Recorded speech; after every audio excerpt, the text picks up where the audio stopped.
Where's my box cutter? There you are.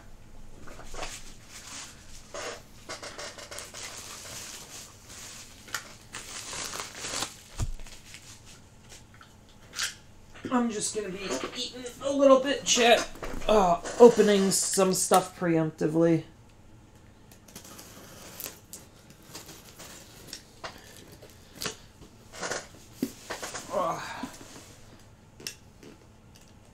I guess I should also look up some music before I actually start it at 7. Because I do kind of want to start it at 7 or relatively close to 7. I'm highly expecting my roommate to notice I'm home and to bother me. So, let's move trash box.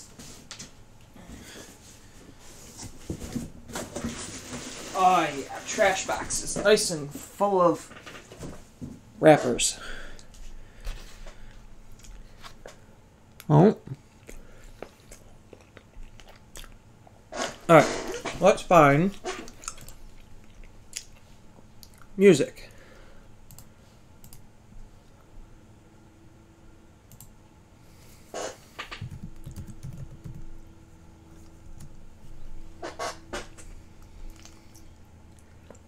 Oh.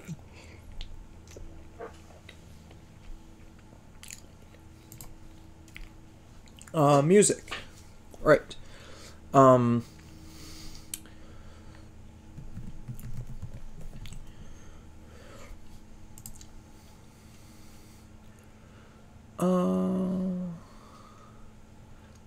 There was one that connected to Spotify. Which one was it? Was it this one? No.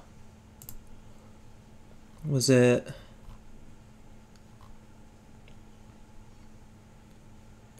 this one? Take Tones? No.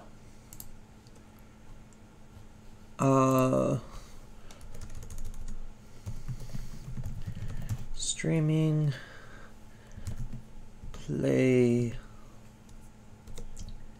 playlists. There we go.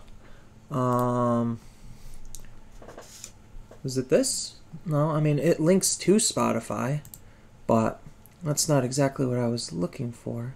Stream Scheme? No. God, what did I use? SoundCloud? No.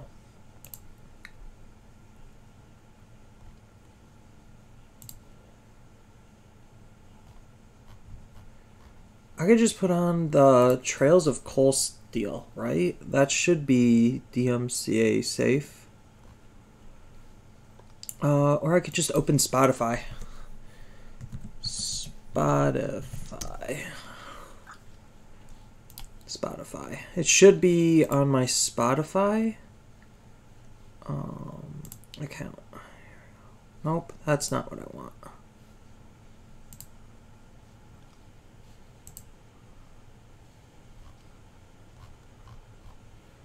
Just open the web player, please.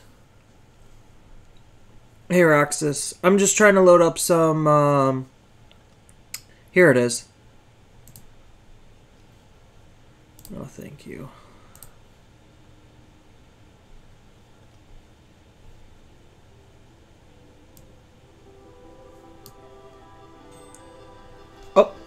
Oh, that is my garlic bread being done. BRB.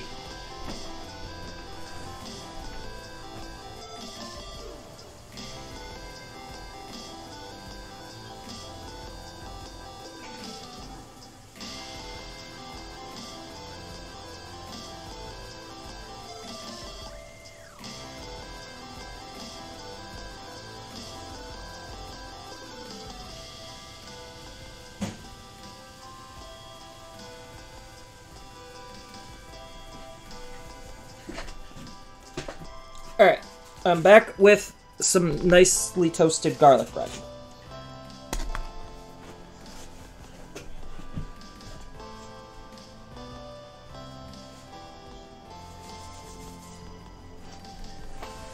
Alright, so we got a whole, garlic bread.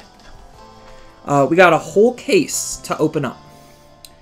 So it's going to be quite a decently long stream. Hopefully, relatively chill.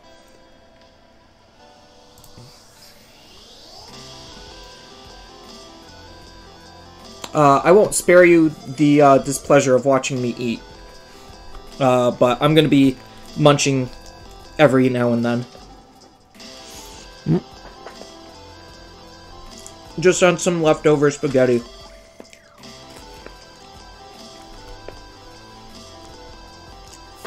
But, yeah.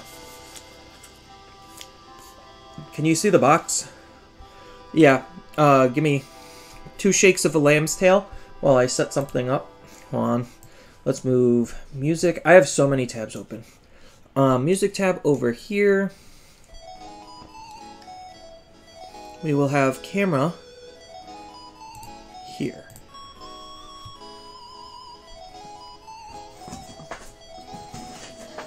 I won't show the big box because it's kind of big and I'm also kind of trying to eat a little bit.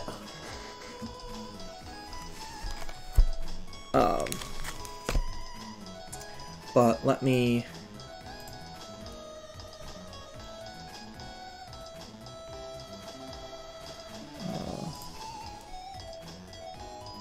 where is... Here we go. Yeah, so that's what I'm eating. Sorry about that. And then... yeah, I just have a whole bunch of boxes.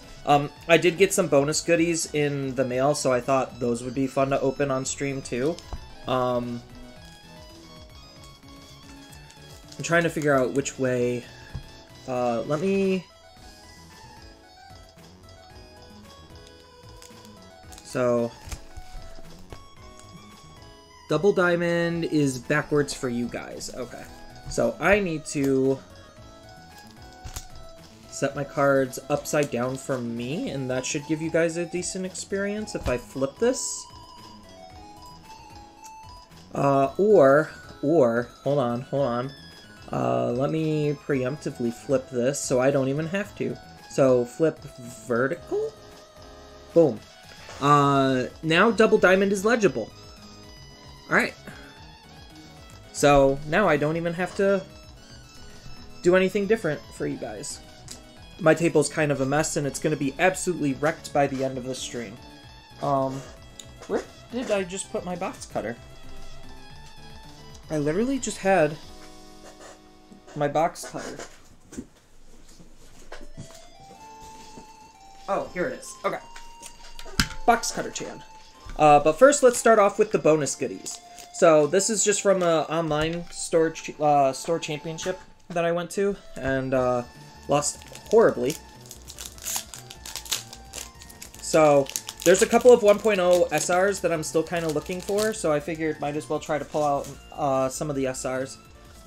So, War Greymon is not one of the SRs I'm looking for, but that's a pretty decent pull out of a random pack. So, that's a good way to start things off. And then, out of pack number 2, we have just 2 rares.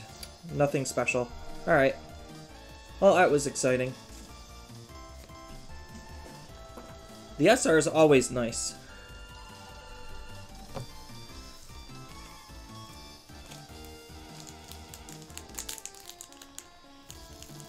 There's somebody that played 5 mats in Gabu Bond? I have no idea.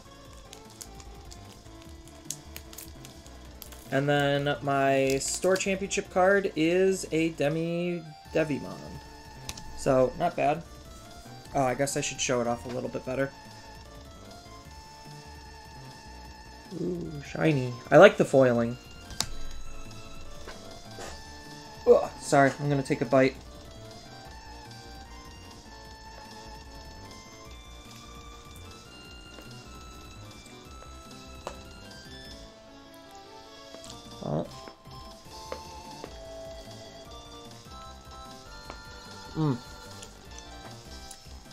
Okay, so, should I start with the dash packs first, or should I just go right into opening up booster boxes? I'm eating also. So I do have 24 dash packs.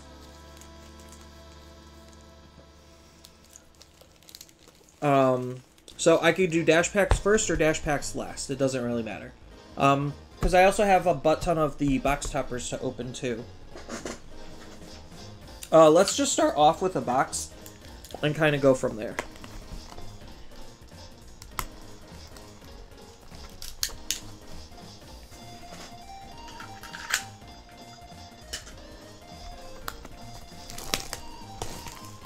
Open them randomly throughout the stream? Nah. You gotta calculate this stuff. So, like, I'd like to do these box openings for, like, calculations. Oh, this box is, like, crush. So, this is probably a box I'll end up throwing away. So, my box topper is Digimon, and then there's my anniversary. So, I'll just open all of these last, so that way I could open all of the anniversaries, just to see what I get in the anniversaries, and then the dash packs. Might be helpful if I move my mouse. And there goes my mouse. I guess mouse will go on the floor for right now, since I don't really need it. Alright. So, I know that these boxes are seeded. So, I don't know exactly... I know there are a couple of the seeds, but I think some of the seed research is a little bit off from what I was researching when they officially came out in other areas. So I know there are a couple of seeds, and I don't know how large the seeds are. Because I think the seeds are like in 2 or 3s. I don't think there's like a 4-card seed. So... we'll just first start off with just, like, your generic stuff. Let's just flip through the cards. Enjoy them a little bit. But dude, I'm at IRL, at work today. And I need to drink after? Yeah, no, you could drink. I'm fine right now. There's a Matt and a Huckmon. So, rares, uncommons, commons. That's generally... how I sort things. So I was starting with this pile.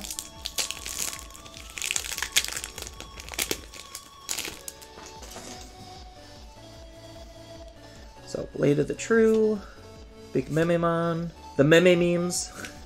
I don't think a Mememon deck is actually going to be good. Like, you can make one, I don't think it's actually going to be good. Mimicmon, Arbormon, Volcanomon, Iron Fisted, and Bond of Bravery. So that means I am probably going to see a Skull Greymon and a Mememon in the set, or in the booster box. So that's what I mean by, like, seeded, is some of them are collated where you're gonna see them grouped together.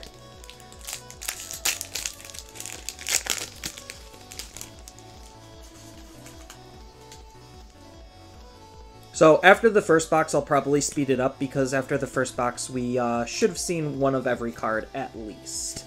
Minus a couple of SRs. Gundramon, and Sister Mont Blanc.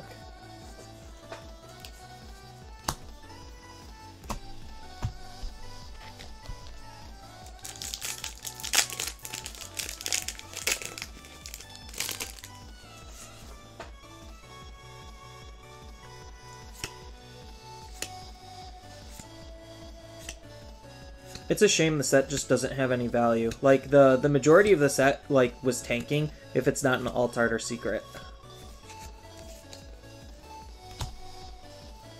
But that's what happens when you have too much stock and not enough people buying it, because people already bought it because they imported. Not saying it's all their fault, I'm saying that definitely contributed to it.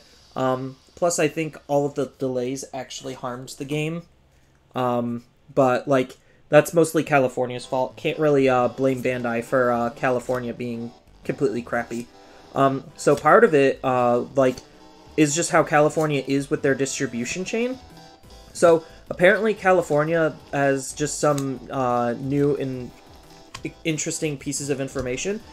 Apparently, California, with their truckers, they ask the truckers to upgrade their trucks every 3 years. So we're hitting that part where they should be upgrading their trucks, but upgrading trucks every 3 years, especially for big distribution, especially for distribution companies, is still very expensive when their current trucks run just fine. Like, it's not something that actually needs to be done every 3 years, but California is saying that they have to.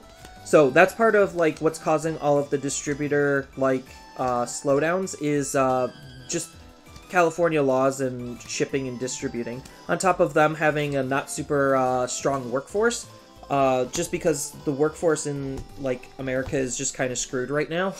So yeah, it's just bad coincidences piling up on top of each other that's leading this to happen.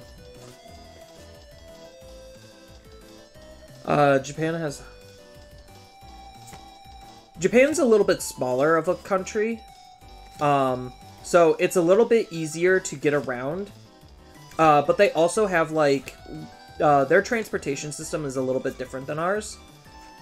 Hey, Bella Starmon is secret number 1. That's a nice get.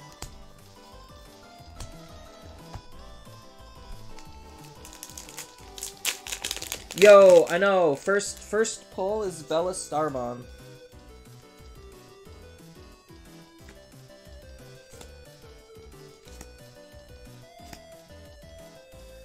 This Ginkaku and Kinkaku are actually a lot stronger of a pair than I thought. Like, I always just looked at the 3 and I was just like, it promoted nothing. Like, but I actually think there's a lot of value to be had in the other 2.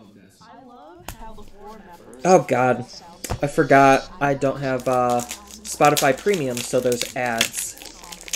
Ads within Spotify.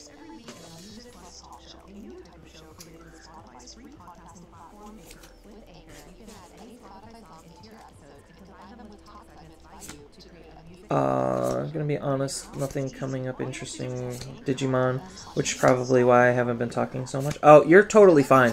Like, a lot of people feel that way, where it's just like, some things really interest them, Zulong, and other things, like, don't. So, some people are just like, yeah, I won't touch the game until armors come out. Or, I won't touch the game till the next wave of Gallant support. Like, each person has their own, like, personal interest in what they like in Digimon, if they actually know the IP. If they don't know the IP, then they have zero idea what's up the ladder, and what to be excited for. But if you actually know the IP, then yeah, like, if you're just waiting for certain things, I don't blame anyone for, like, choosing to wait for specific things. Titamon.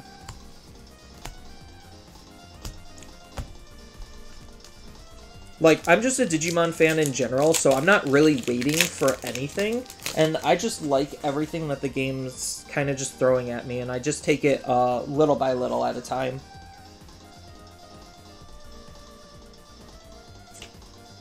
OTK is always going to be meta, like, to be 100% honest. Like, it's just the nature of the game where it's just like, control and combo are basically the 2 best ways to play the game, just because of all of the tools that we have to support either or. So, like, because security control exists the way it does, like, it makes the game feel very combo-orientated if you're playing not a control-style deck, because you have to figure out how to best kill the opponent in one go, otherwise they're just going to control and you're just not going to do anything. So, like, OTKs is just always going to be a thing. Rookie Rush type decks are always going to be a thing. Like, there's some stuff that's just always going to be a thing in the game of Digimon. And there's not a whole lot that we could really do about it, because it's kind of already in this too late position, where we just have too many cards, and they start, like, if they just start, like, banning them, then we just move to the next best one. And there's a lot of next best ones that we could go from. So, like, the problem, I didn't want to say started around BT5, but BT5's power spike was pretty large and pretty noticeable, compared to BT4 to, BT3 to BT4.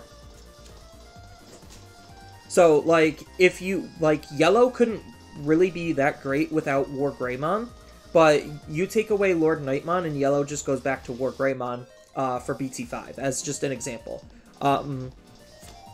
So, like, part of it is just where the big power spikes are super noticeable. So, BT6 is a huge power spike. Like, certain decks aren't even viable without some of the BT6 cards. And then, because some of the BT6 cards are so viable, there's just no reason not to run anything else but this. So, it's just like, if you're playing a red deck, as an example, there's no real reason not to just play Jesmon or Agumon, because every other red deck is basically inferior to what those decks are doing. So, like, that's part of the problem, is just where the power spikes are. But, like, you look at red in BT5 compared to red in BT4, there really wasn't that huge of a difference. You just had different cards doing basically the same type of thing.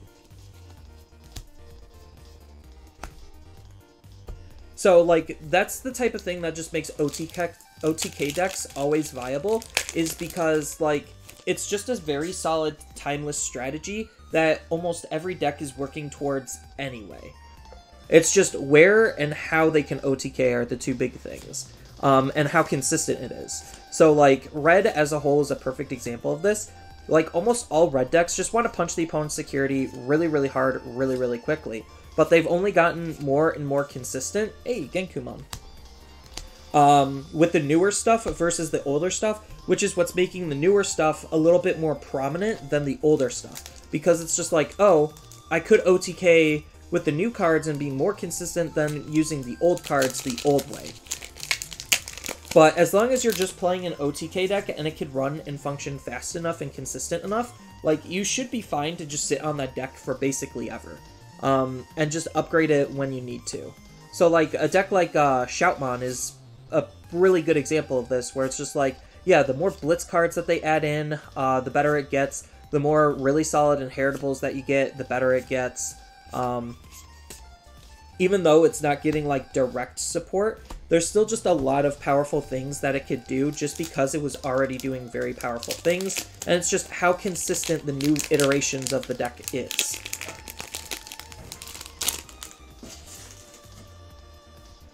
But the thing is that a lot of people don't, like, take into account is, like, the difference between English metas and Japanese metas. And that's, like, a huge determining factor, because it's like, we could see something really weird and wild do very successful in Japan, but it could totally suck here just because the format and how we play are completely different.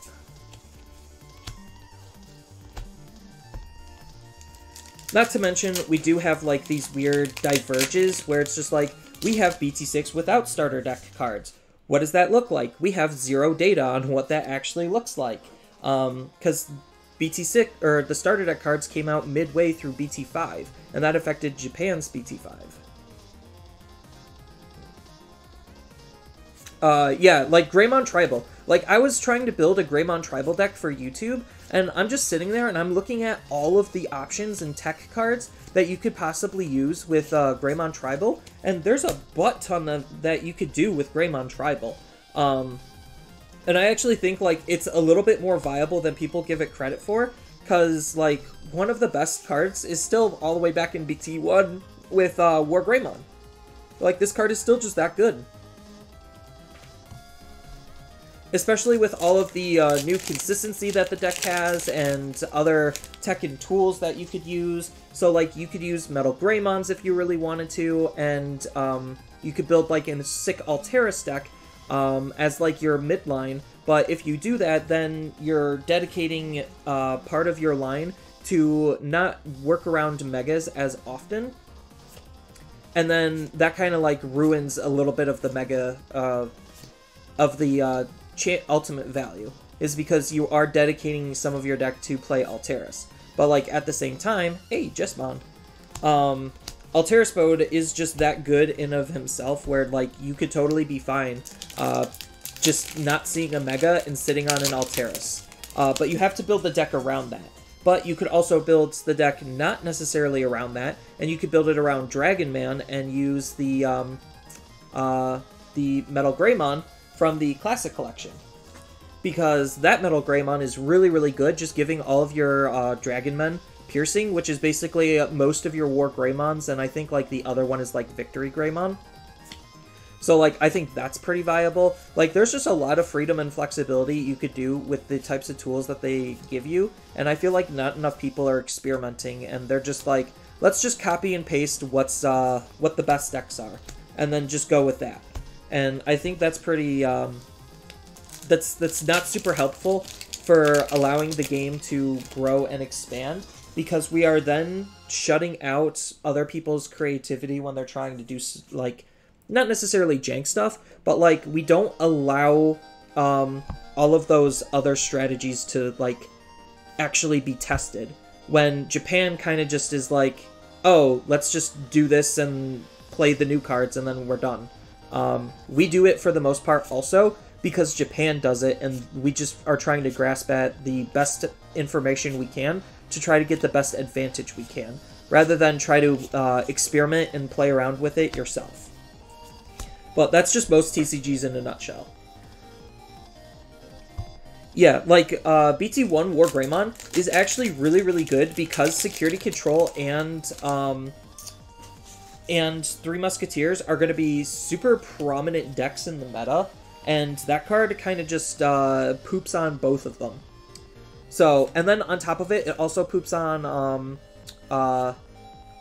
the hybrid, or not hybrids, the Bond decks, because they rely super heavily on options in their security to act as some solid defense. Hey, another Altar Tagu. Alright.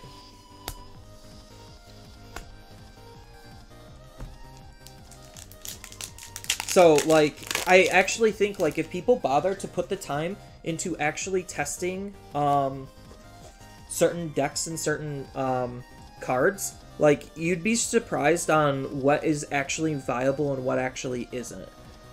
So, like, I know a lot of people were putting that BT1 War Greymon into their Jesmon decks, and, like, that's a pretty good and solid strategy overall to use, just because the card's really good, and he could help against certain formats, and even when he doesn't help in certain formats, it's not like he's that bad of a card. Because if you're still playing, like, Omnimon and Jesmon, like, it's a really good card to go into Blitz Omnimon with. So, like, and the buff carries over, at least for Security Tech Plus.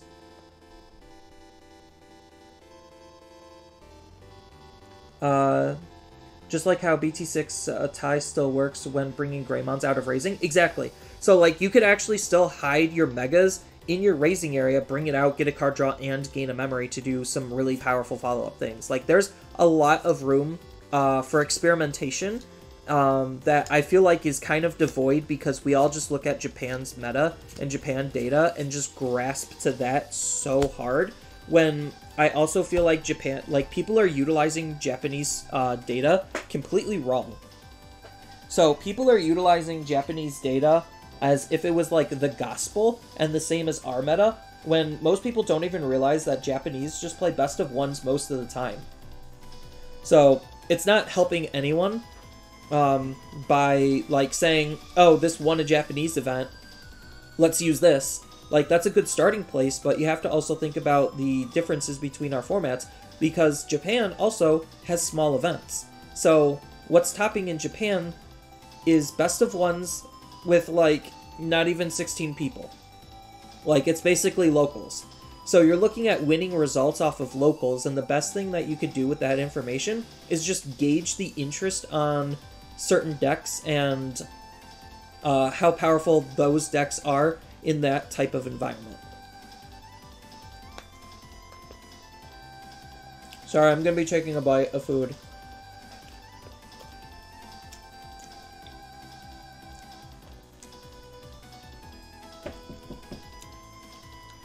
Yes, roommate. I'm guessing you're gonna be busy for a while. Mm-hmm. Because doesn't Nameless King come out today? Or is that tomorrow? Ranking of King? I don't remember.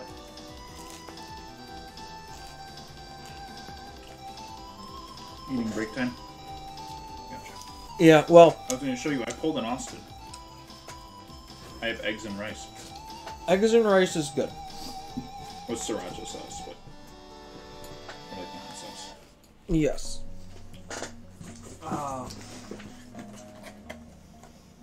That's a battle of Omni. I need a clean double box. I don't have one of those.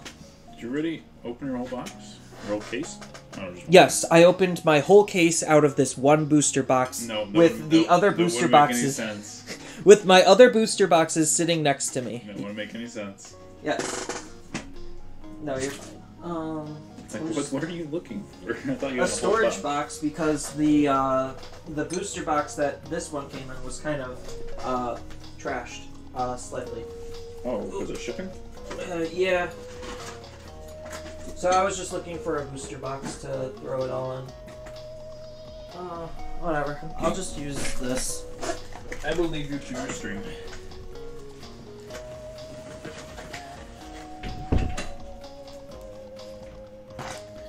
Roommates, they could be so silly. I'm just cleaning up for the next box. I'm gonna leave all of my SRs and secrets and alt arts out, just because it'll make life easier.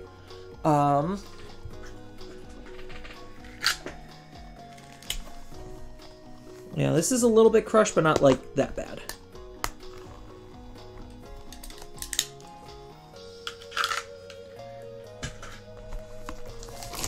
Alright, so now I'm going to go a lot faster opening up my booster boxes just because we've already seen like the vast majority of the cards. So box 2 has Demi Marimon as the box topper. So if anyone actually does want some of the cards, like, feel free to figure out how to PM me, and I'm not afraid to hook them up with whatever I can part with.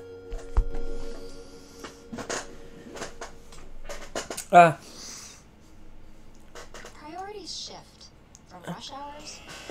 Okay. I just need to know where my mouse is. Schedules. Just schedule downtime. My priorities will always be ready to shift with you. From complicated policies. You should see my trash bag, or my trash thing. It's pretty big. Alright, so we're starting off with 2 ties. And then 1, 2, 3, boom. Or a tie and Manticoremon. You need 3 Bellastarmons. So if the case ratios are still correct, I will only see 5 Bellastarmons. So I'm probably going to need a full playset for myself. So that's probably unlikely. But I could be completely wrong, and I could be completely lucky, and I could get more Bellastarmons because of alt arts. So there's Jessamon number 2. I'm not even going to bother trying to track which seed I'm in. It kind of ruins the fun, just knowing what the rest of the box is going to hold, just because you pulled a couple of cards from it. Moena and Majiramon. Majiramon's a pretty good card.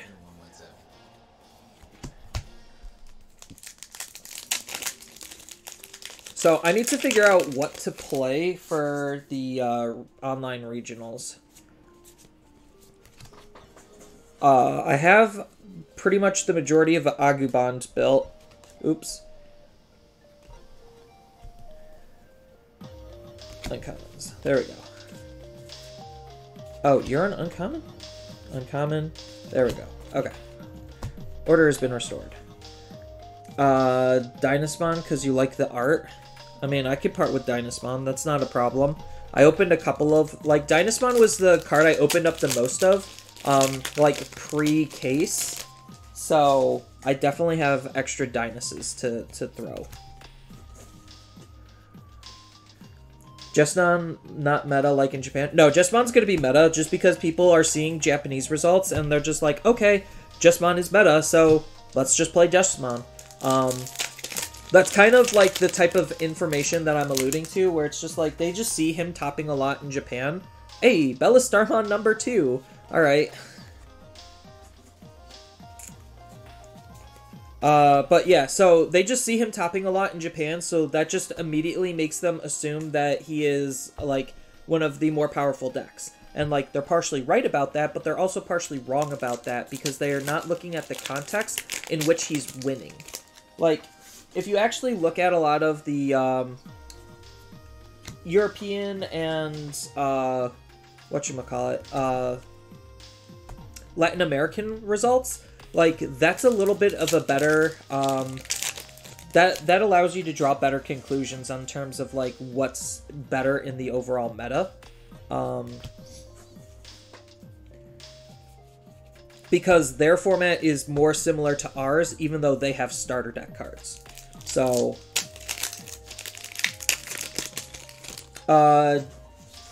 did the core TCG regional sell out? I have no idea if it sold out yet. I don't think it's gonna sell out. The last time it was only like 450, but I think like some people might be more hyped about playing BT06, so I have no idea. You might want to like double check on that, or I could double check after all of this. This card is awful. This is not even an SR. Like, this card is so bad, it's actually laughable.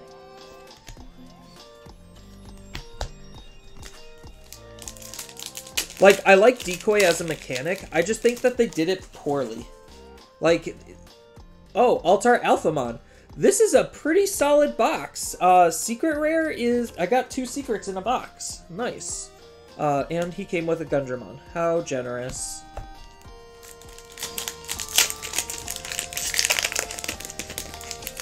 You just want to go with Jesmon for the regionals, but all of the bricks? Yeah, like, Jesmon's a deck where he really kind of does need the memory boost for the extra consistency.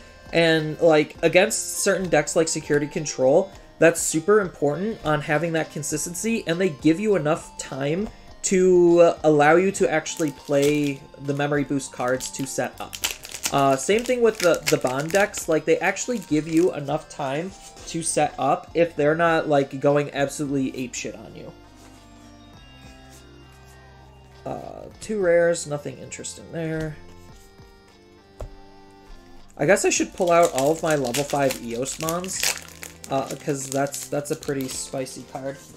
I was watching Taste of Victory's video on it, and I don't think he's exactly correct. Like, he made a video basically stating how Eosmon breaks the game, and I'm just like, it really doesn't. Like, you're just putting together 2 packages that sound good together. And the thing is, like, it makes the deck inconsistent, whatever way you're playing Eosmon plus X. Like, it just makes that more inconsistent. So, I don't think he's exactly right on that. Because, like, in a, I saw the deck profile video of the Bond deck that was running Eosmons, and, like, those plays, yes, while they are very powerful, how likely are you actually able to use those plays? And then... like, that's the big thing to take into consideration, is what is the actual likelihood of that working out for you, especially in a big, long event. Like, in something like a Locals, sure, you could probably get away with something like that. But in, like, a big event where consistency is basically key, I don't think something like that is going to be very good. But I do appreciate, like, the effort in trying to be spicy and unique about the cards that, I guess they should be going here. I do appreciate the effort that was made into trying to be spicy and unique. I just think that's, like, not necessarily the wrong way to look at it, but I think it's trying to be too forceful on it. So, Bellastarmon. Well, we have to see, where the rest of my secrets lie. Because, like I said, mathematically, I should see 5 Bellastarmons. Mathematically. So, if I end up seeing more Bellastarmons, that just means that I have more Bellastarmons to trade away. And obviously, me not being a, thirsty boy, I'm totally okay with trading away the alt arts.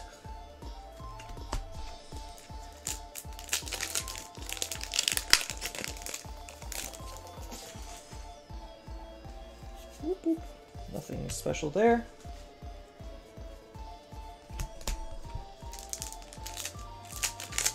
What are the optimal plays for the set? Or for the deck? So the optimal play for the deck, there's an Azulong.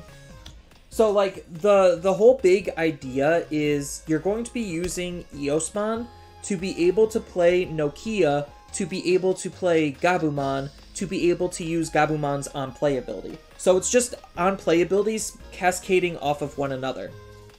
So the ideal way, like the idea on how the deck works is it an uncommon?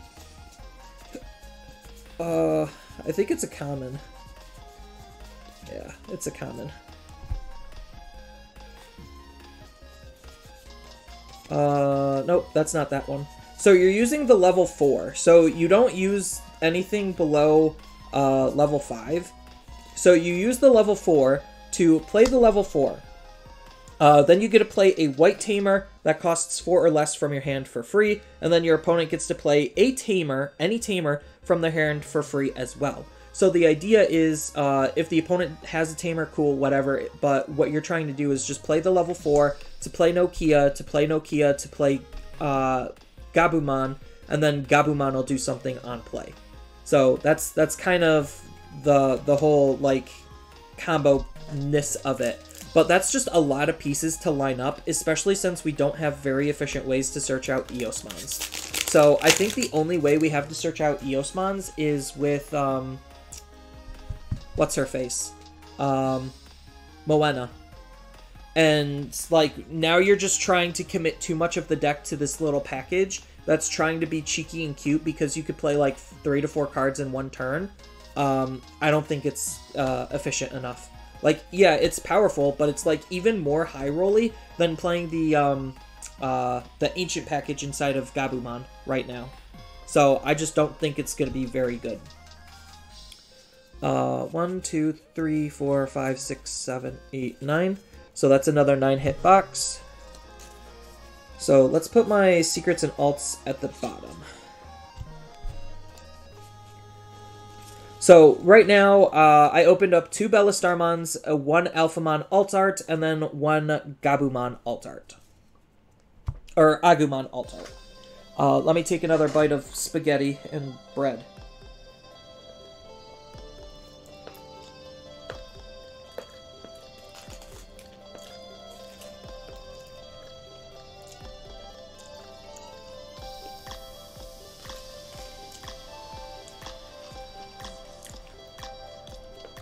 Oh.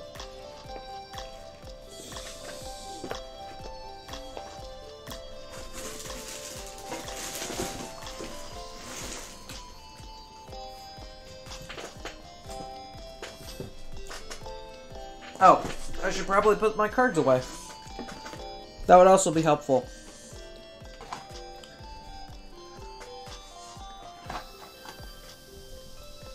But the pull rates of Digimon are actually super generous. Like, 1 box can give you almost a full playset of rares. Like, that's ridiculous. Because I think you'll get, like, 2, even 3 copies of certain rares in booster boxes right now. So, like, realistically, if you're really lucky, you only need 2 boxes in order to be able to have something somewhat playable if your alt arts line up with your SRs.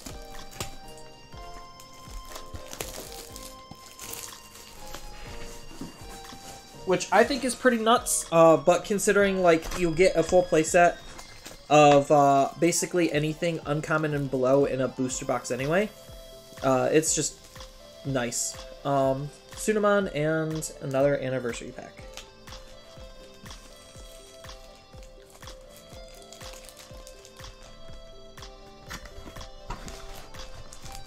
But I only have 1 alpha opened right now, and this is currently box number 3. So I'm at 2 Bellistars, 1 alpha.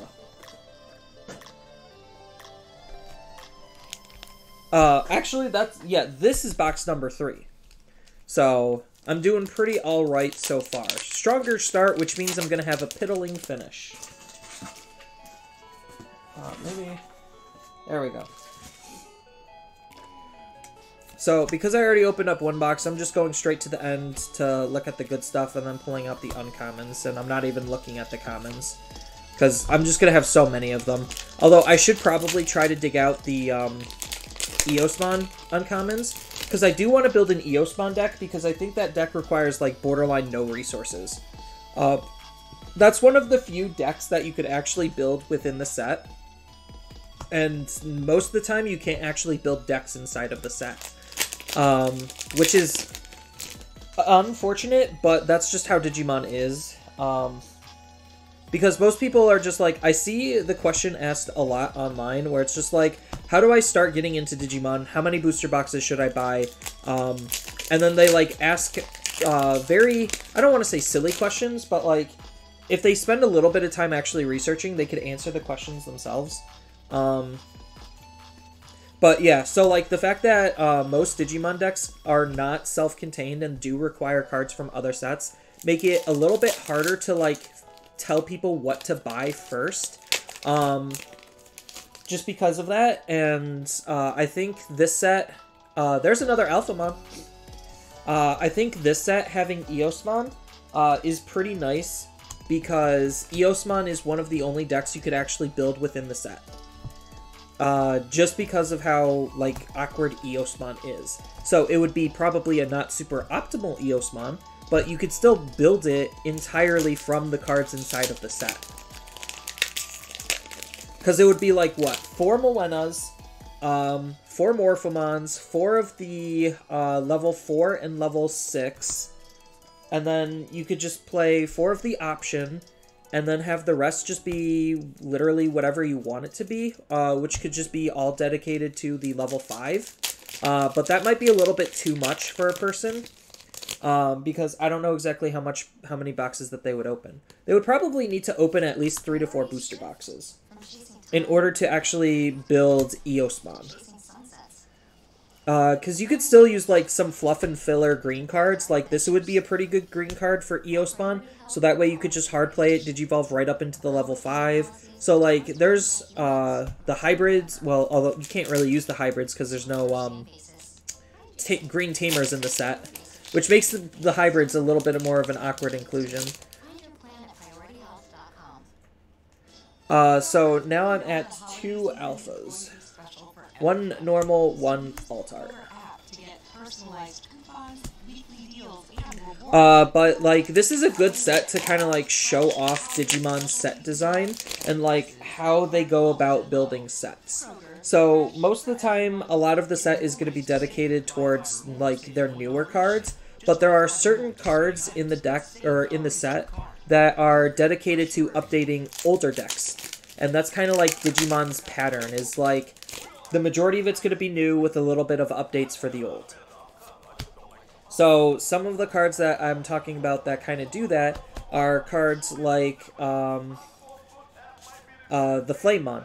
Like, there's nothing really in the set to support Flamemon the way he wants to be played and the way Digimon normally is played. So, he's in here just to support older cards. And we also see that similar type of thing with, like, Babamon, where it's just like, there's nothing in the set that's Rosemon related, and she just happens to play Rosemon.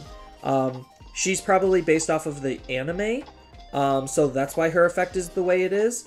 But I digress. And then you have other cards like Shoutmon. Where are you, Shoutmon?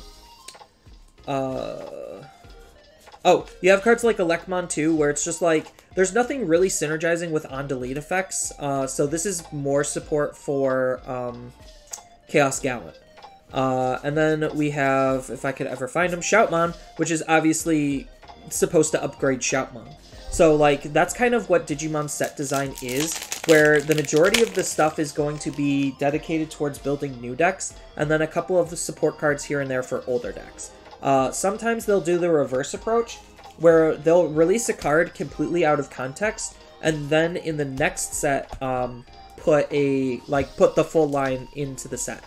So we saw that with, like, Mastimon, where she really didn't have, like, any support within her own set, and all of the support came after her release, or before her release.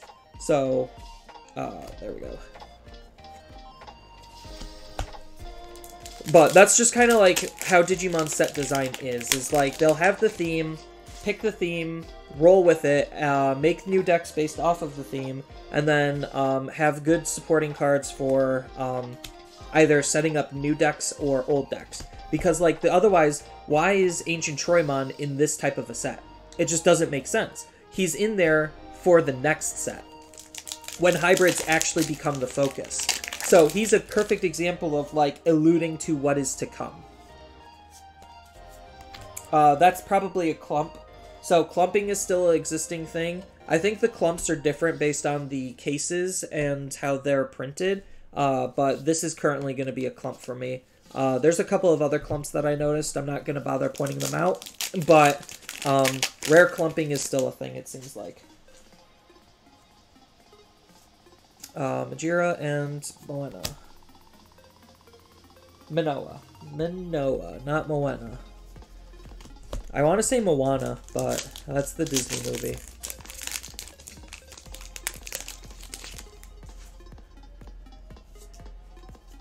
Haha, I feel like that's a clump. There's a lot of clumps.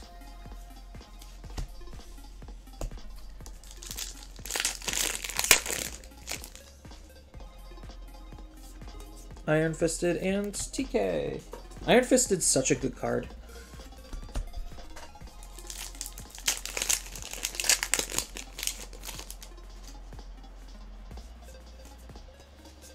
Huck and Matt. That's definitely a clump. Yeah, I mean, it's just a thing. We're gonna see lots of those rares. Like, this is also another clump. Like, I feel like that kind of takes away the fun of opening a lot of rares, is like just seeing all of them clumping together like that. It's just like if I see one, I know the other is going to be there. But I think like clumping and seeding are results of them rushing their product out. So like it's just Titamon Alt Art and Ogremon. Oh, Ogremon is a rare. I feel like that's just more of a byproduct of them rushing their product out. So I did get Secret and Alt Art. So 1, 2, 3, 4, 5, 6, 7. So there's two more SRs in these packs.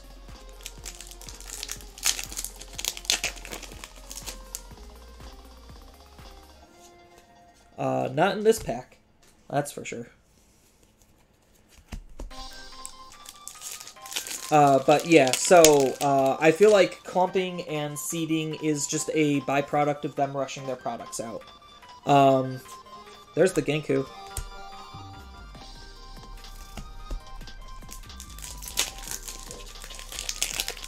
But I do think, looking at things, Digimon is moving, Adjustmon. I do think Digimon is moving probably a little bit too fast for its own good. Because then we get into situations like what we have here, where it's just like, if it was properly planned better, in terms of like the releases, it doesn't feel like so much of a drag. Because when the sets are releasing like literally 2 months from each other, it's a little bit too quick, and then when any delays happen, it kind of throws the whole schedule out of whack. Where if you had 3 months of space in between sets, then you already have that 1 month as buffer, and you don't need to be moving as fast as you are. So I think Digimon is moving just a tiny, tiny, tiny, tiny bit too fast.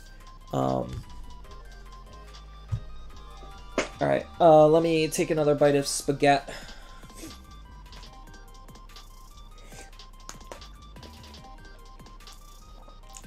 Oh.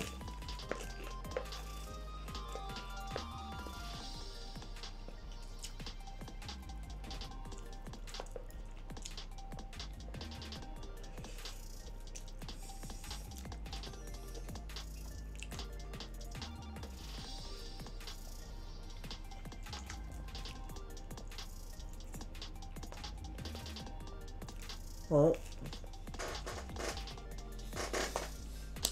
Alright.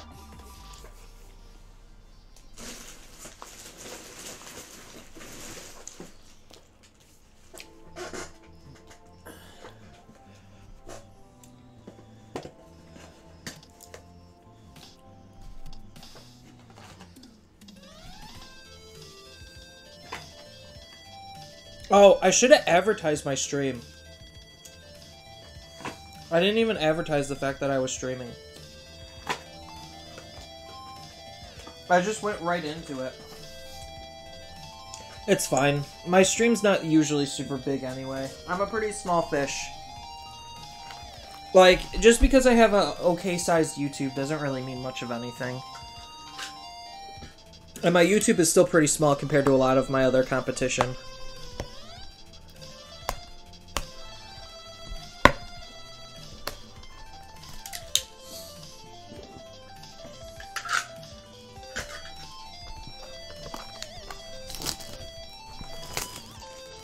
Plus, I'm sure other people are streaming and doing other things, so this might not be the most interesting of things for people to watch.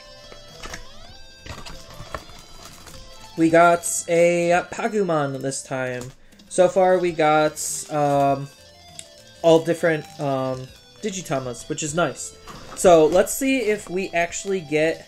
Because there's, what, 6 Digitamas, 12 boxes? I should walk away with 2 and 2 of each of them. So, let's see if that's true.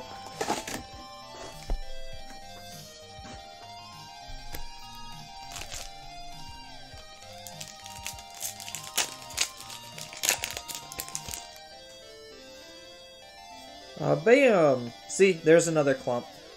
Gundramon either comes with, Sistermon Blanc or, Magna Kidmon.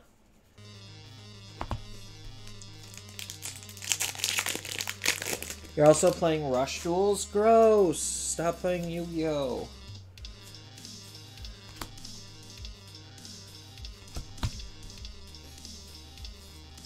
I would at least hope I'm more entertaining than Yu-Gi-Oh! I mean, granted, I'm just opening up packs, but there's the interactivity element.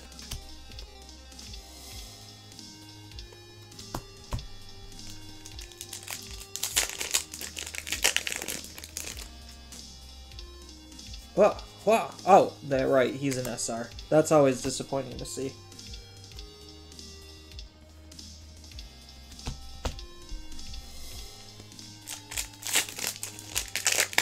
I know it's not cringe Yu-Gi-Oh! Ancient Troy, Skullgray.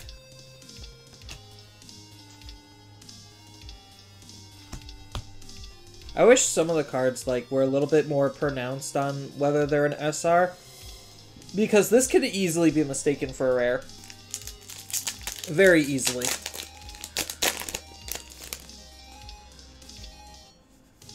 Eosmon with a Blanc.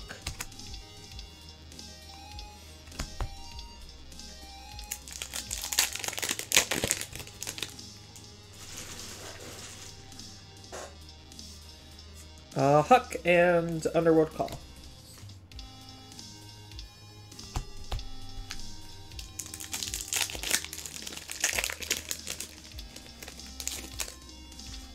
Isn't that just a Dynasty Warriors clone? A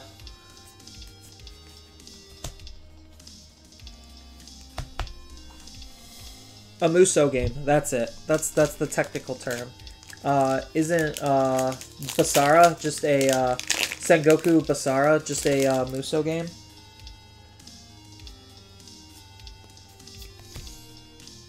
Pulse and Ancient Troy.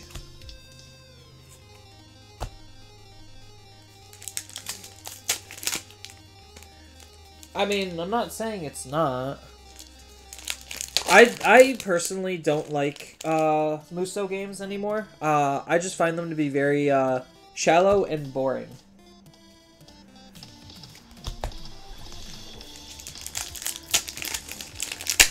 But all games have their own sets of pros and cons.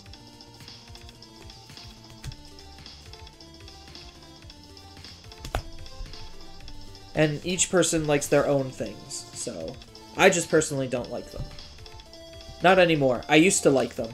I learned my lesson once I hit Dynasty Warrior 7. Yeah, Dynasty Warrior 7 is when I got Muso Burnout. Just because it was just too much Muso games, and they all literally are exactly the same, just with a slightly different visual aesthetic. And I got extra burnt out on the Dynasty Warriors Gundam ones. Hey, there's another Bella Starmon.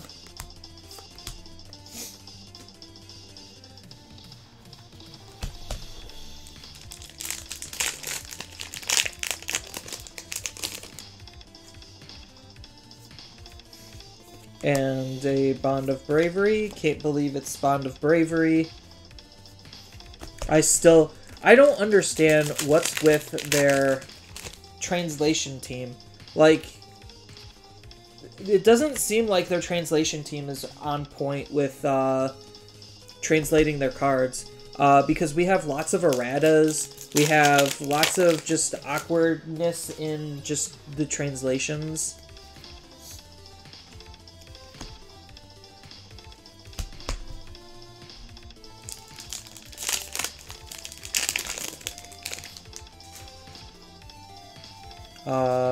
Blanc and Onslaught.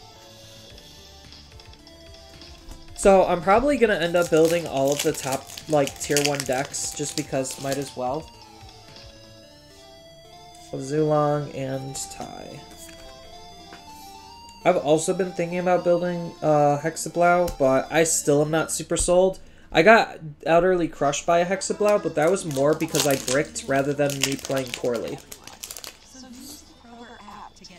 And when you brick in this game, oh my god, especially with how fast everything is becoming, it's extra brutal.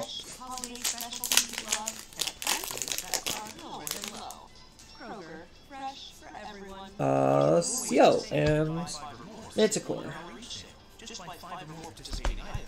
Oh my god. The ads!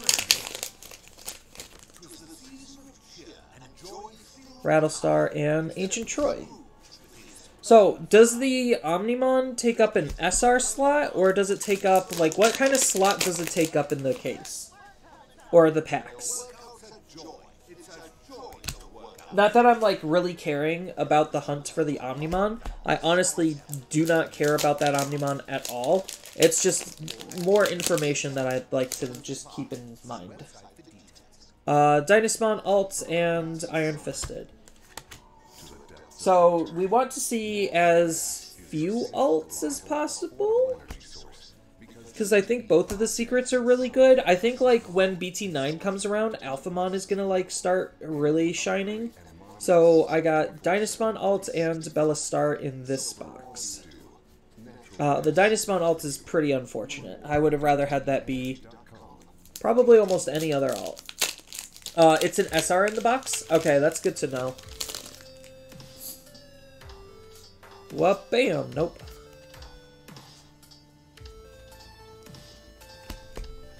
Alright, box number 3 is done.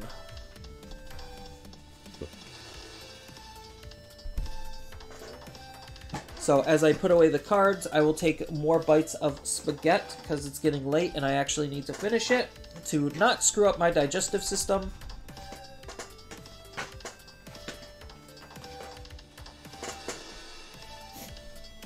But yeah, so far, the alts out of my boxes, and SRs, I think I'm doing pretty okay so far. The fact that I got a double secret box was pretty nice. But I think in a case setting, it doesn't matter as much. So, that's currently my spread of big money hits.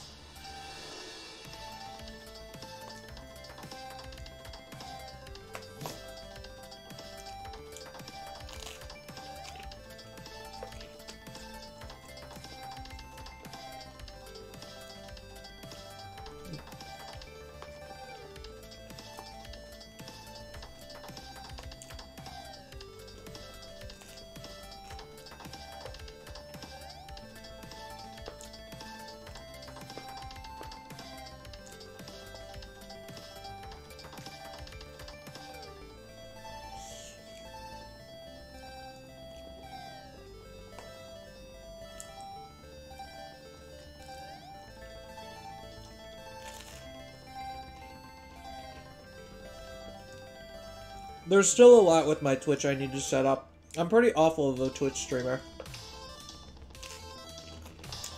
Because of how lazy I am.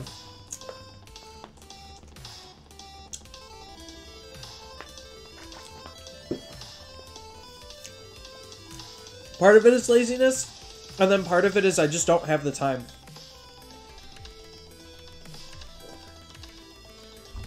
Because at work, we're losing people left and right. So things are about to be really interesting by the end of the month. Because we've been losing so many people. Like, both of our high managers that we're supposed to be working with are leaving. Our IT guy is leaving. So we have a lot of people leaving at the end of the month.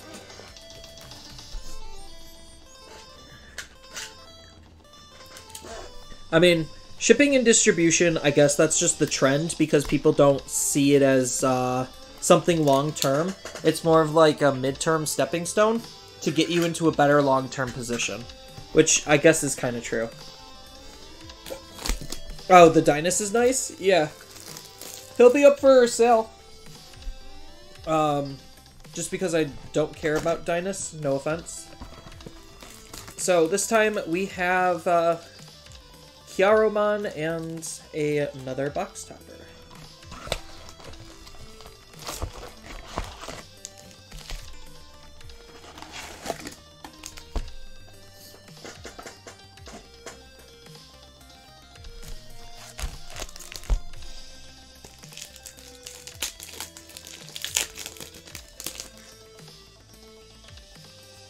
Ancient Troy Rattlestar.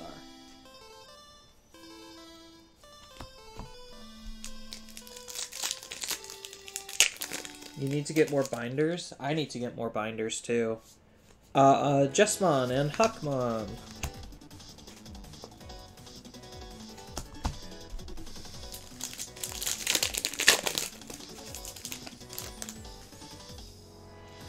Well, bam! Morphmon and CL.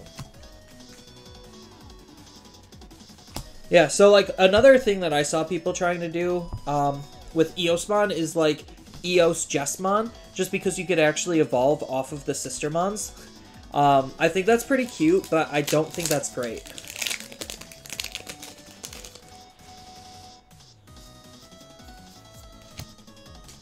Like, you can't just throw Eosmon into everything. Like, I thought the same way with D-Brigades, where it's just like, you could technically throw D-Brigades into anything, except it doesn't actually work that way, because you actually do need specific cards in order to make your other cards better. Jessmon, Alt Art. So that is the Alt Art of the box. Well, one Alt Art. I technically have another slot. I want to see as little double SR boxes as possible, because I want to try to maximize on the Alphas and the Ballistars. I think mathematically that's just never going to happen, but we could dream.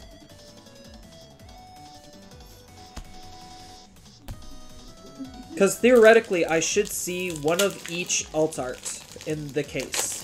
Theoretically. I don't know what my roommate was doing. He sounded like a monkey outside.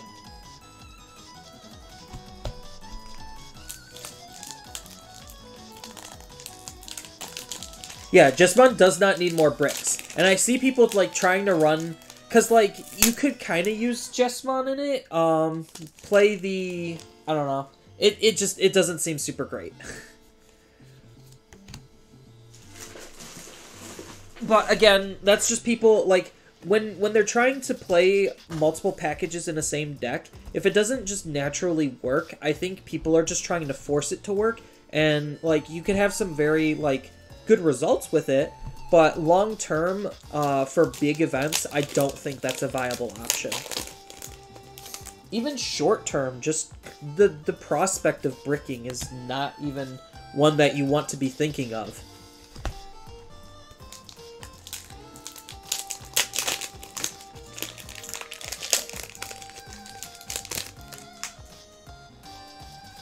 Oh, Alt Art Morphmon. Dang it!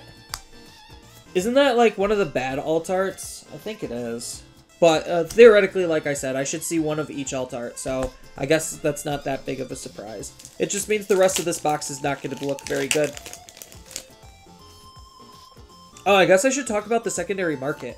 So, yeah, I don't know if anyone looked at TCG Player, but the majority of BT6 is basically crashing hard. So, like, almost all of the SRs are borderline worthless. The only ones that are worth almost anything is Jesmon and Gabu Bond, and Gabu Bond is only, like, a high of $3. Speaking of Gabu Bond, yeah, so, like, this is $8 right here out of the booster box, and then if I were to say Jesmon's, like, 20, because he's definitely not that 30 mark, then I'm only, and Morphomon's like maybe another 5, if that. I'm maybe looking at like $30-ish right here. So with the rest of the booster box basically not holding any value, I could say like maybe the other SRs at best are $1 each. So I'm not even breaking even on this booster box. As an example of like, the secondary market value of a booster box is like, we should not be paying anything more than like $80 for a booster box because you're borderline guaranteed to lose. Like the box EV is just astronomically low. And you could say that like, yeah, the Omnimon is the chase card of it, but like Omnimon already has he's already too common for the type of rarity he's supposed to be at. So like people are expecting him to be $1,000 and I was sitting there and I was like, no, this card's going to be $500 when everything is said and done and the market settles. Because right now it's only settling at $630, which is not too far off. But that's like the big chase card that's in 1 in 5 cases or 1 in 3 cases. We still don't have the exact math on that. I don't think we're going to see the exact math on it, but that's just the assumption. It's going to be 1 in 5 or 1 in 3.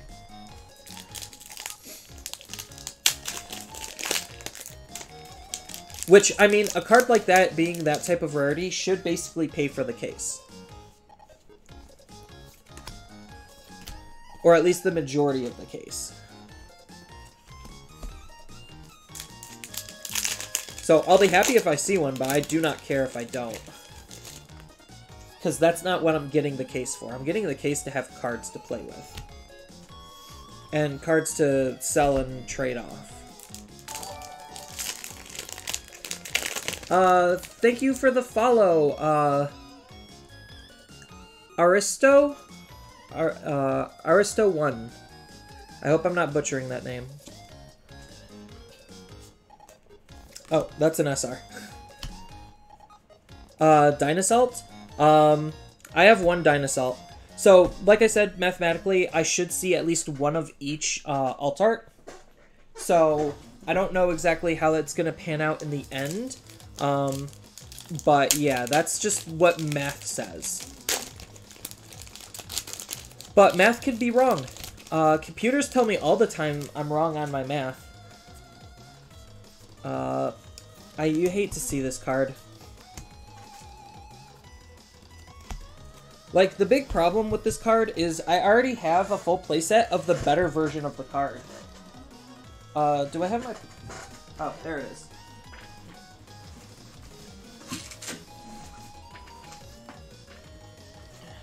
Yeah, so people don't realize with this card, there actually is a better version of the card.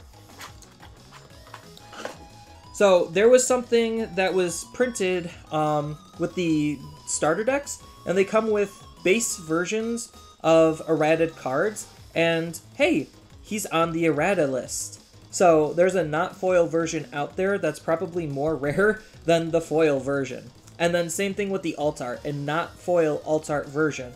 So the fact that I haven't seen any on TCG Player is kind of interesting, because they should have a not foil version for the card, just for that particular printing of it. So like, having a card that bends with the wrong text is like, why would I even want this card? On top of the fact that it's just a bad card. Like, I like the attempt with Decoy, and I said that before. I just think the execution of it was pretty poor, because it doesn't solve a lot of removal problems. It just minimizes some of them. And I think that minimalization isn't good enough when you're still losing a Digimon at the end of the day. Like, they are still actively removing a Digimon, which is what they're trying to do. Yes, you might not be able to remove the intended Digimon, but a Digimon is still being gone off the field. So it makes a card like this even worse. But, like, for a Menemon deck, I think, like, it's going to be a pretty spicy card, but I don't think that deck is going to be anywhere near good. But I'll definitely build one when there's more support. So we could kind of already try to build a Mememon deck with BT8 because of Bancho Mememon, which was the last Bancho that we were missing.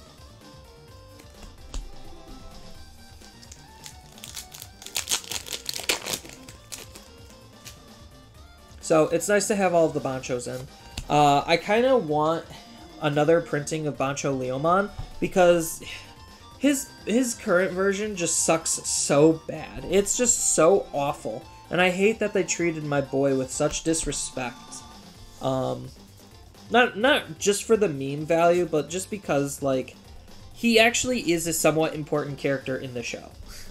And in the overarching lore of Digimon, he's probably the most important Bancho out of them all. So the fact that he has just an absolutely garbage version of him in the game is like, really?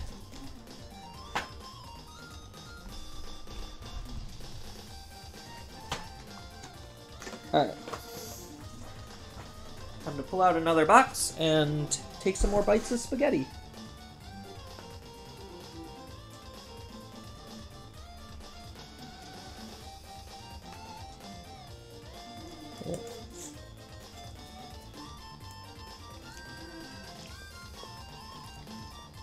If anyone doesn't think Bancho Leomon isn't the best dad, then they're clearly wrong.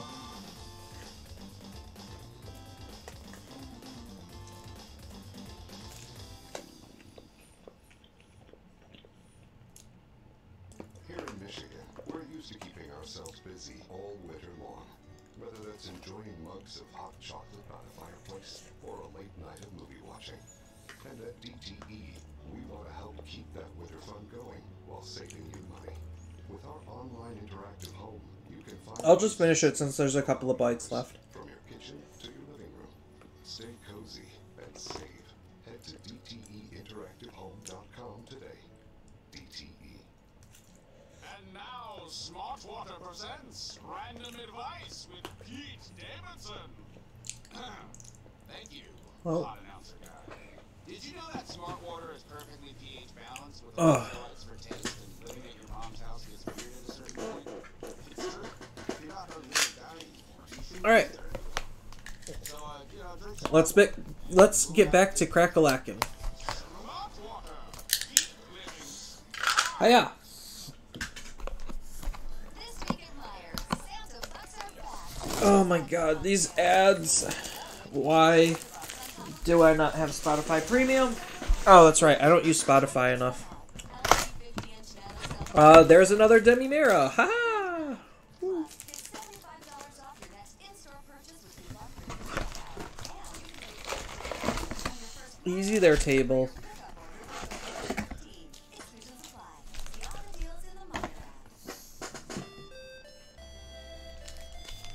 Alright.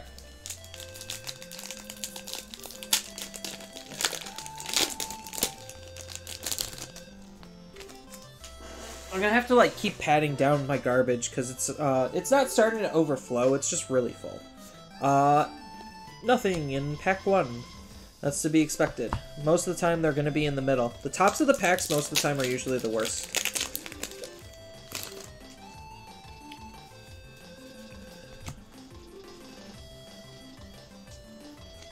Or the tops of the boxes. I just ate some spaghetti. I'm fine. Well, it was technically lasagna, but it was kind of like a very loose lasagna because of how I stored it.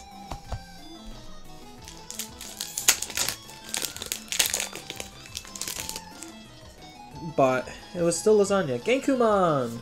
Card's so good. And Manticoremon.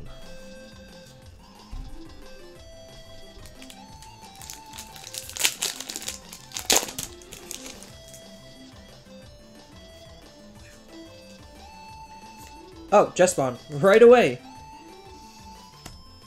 We just saw an SR and we got another one.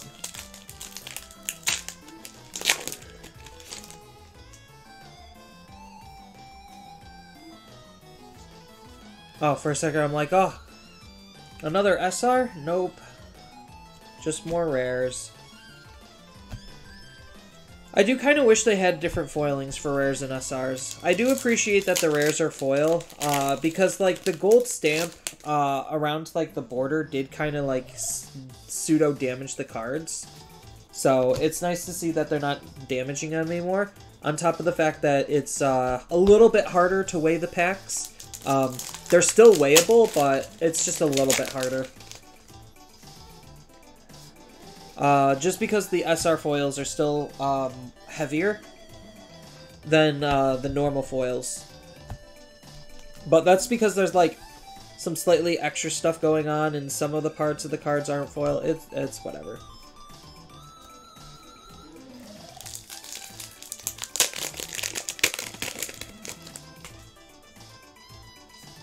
Gabubond. And Iron Fisted Onslaught.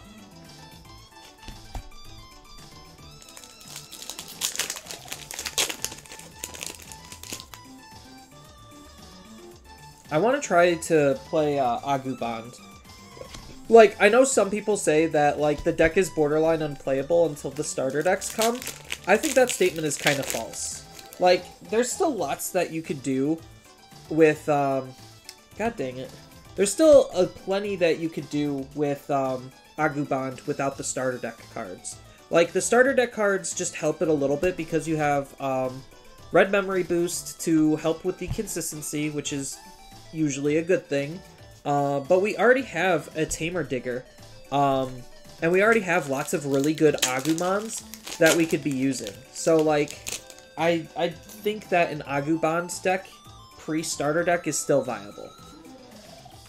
Skull Gray and Matt.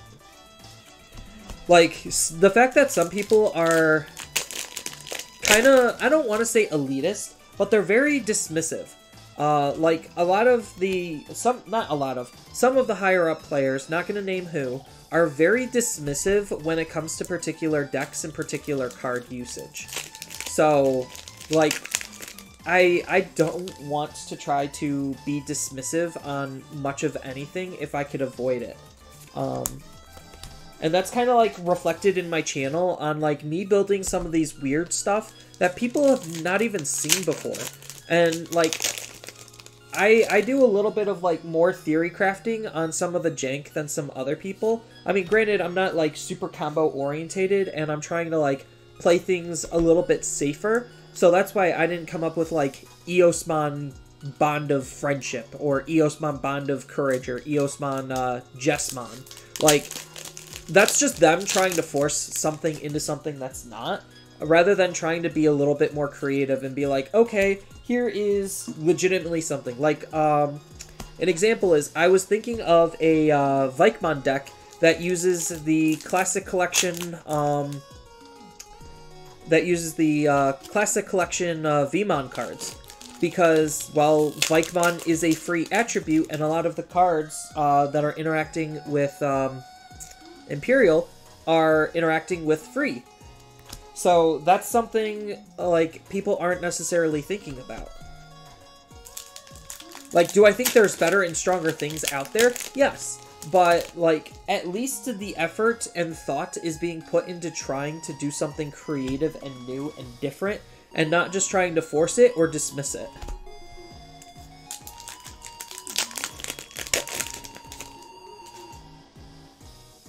Hey, look at that! This is probably one of the more expensive alt arts, so I'm pretty happy seeing that.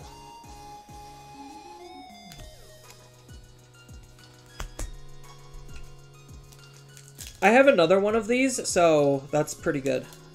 I need to, like, sell them ASAP while there's, like, barely any sellers. Because some people are, like me, are getting their cases a little bit on the late side. and some are probably even getting them as late as like wave 2 of the shipment, whenever that is, or however large that is. So I need to get rid of it while I still can.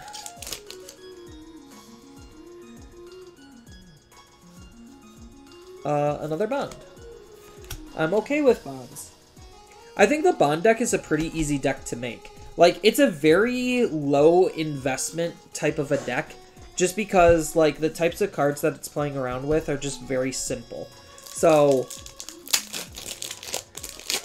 I think, like, the bond decks are actually a really easy deck to just pick up and play. Yeah, it's not necessarily the best thing to try to promote and tell people, like, yeah, just play a bond deck.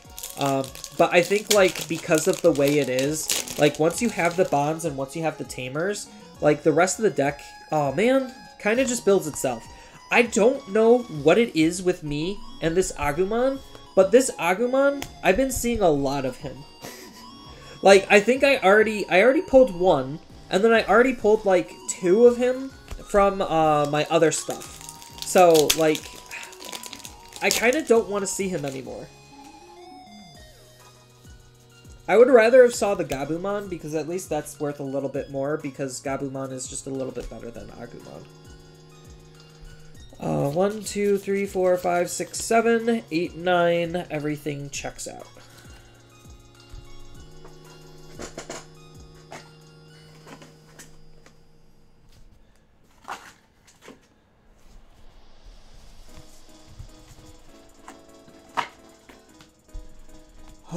Boom. How's the music level? Is it like too high or too low for you guys? Because I eventually want to put this up on YouTube. I know I've been saying that with a lot of my content, and I've been, like, for the most part, super lazy about it, because some of it does require a little bit of editing, but this one, like, this type of video, I generally just like to throw up. Not like, bleh, but, like, just put up after the stream. So I might, like, kill the stream, restart it, just so I can have this as a separate VOD for when I do deck building.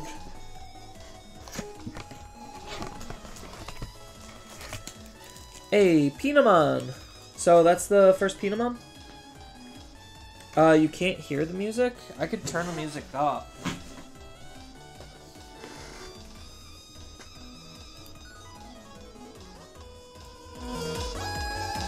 I think that's too loud for me, though.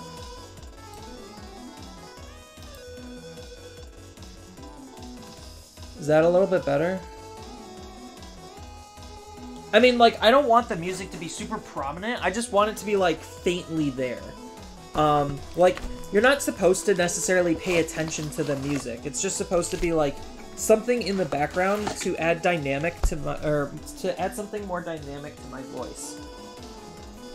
So that way you're not just, like, listening to silence or listening to me ramble. But, like, it's not supposed to be, like, in the forefront where you're supposed to be paying attention to it. Starting off with another dud. Better? You can actually hear it now? Yeah. It's just chiptune music. Jesmon, Magnamon. So, the big thing that we need to try to tackle when we're in deck building phase is we need to think about what kills bond decks and what kills control decks. So, we need to have a deck that's hyper consistent and can easily beat both ends of the spectrum.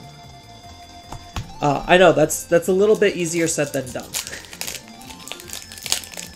I don't think Black Royal Knights is in the position to do that. Which is a little bit unfortunate, but that's just the nature of it. Like, without the memory boost, it just can't have, it doesn't have the consistency to actually do it. And then you have to build more around, what's its face? Craniumon than the other Royal Knights. Like, the Royal Knight anti-meta deck is basically Craniumon and Genkumon more than Alphamon. Like, Alphamon's a good card, but, like, he's not really helping be anti-meta. Because, like, with a Craniumon, if you boost him over 16, if you boost him to 16, right now, the Bond decks have a very hard time dealing with it. And then the Security Control decks will also have a very hard time dealing with it. Just because they won't be able to delete him, and then they won't be able to attack over him.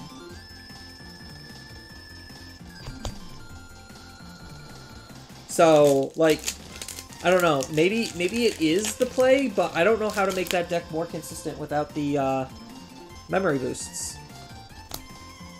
Because it kind of needs them. So, like, maybe I just build it without the Alphamon, and I just double down on trying to get Craniumon out. That's unfortunate.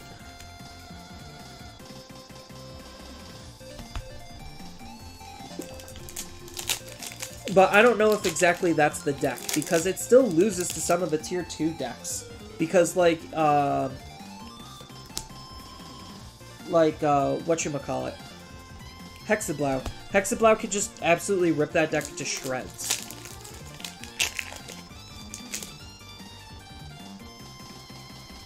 Skullgray Alt Art as Alt Art number 1.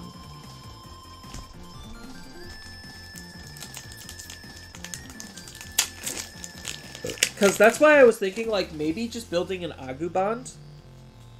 Because I think the Agumon deck right now is actually in a solid position. Because it has still some really good removal cards.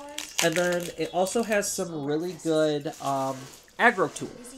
So I might try Agumon first. Because it has a little bit less chance of dying to Security Control versus Gabumon.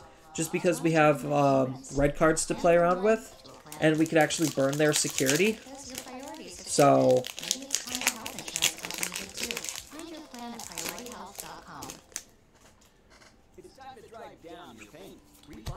God, all of these ads. Maybe I should just mute the ads when they come online, but I don't have the fortitude to do that. Well, I mean, I could.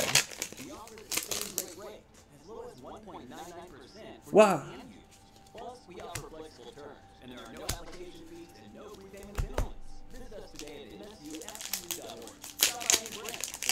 There we go. Hey! Another CL. So that's the alt art I actually do want to see. Two CLs back to back.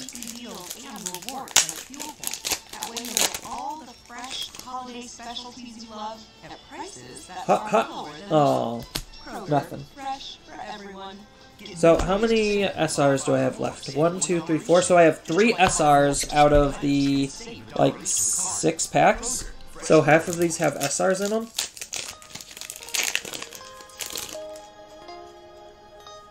Ha! Eosmon.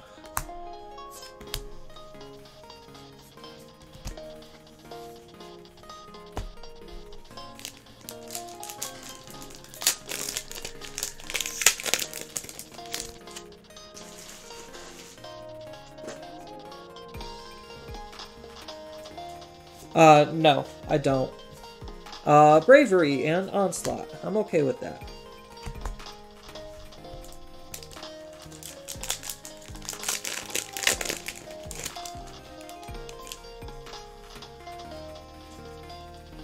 Boom.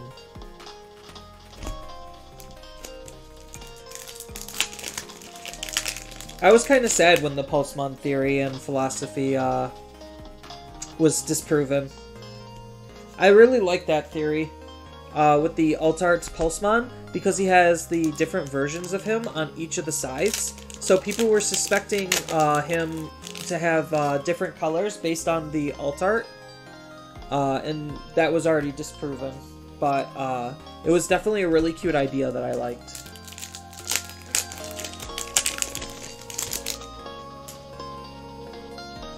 Dynasmon.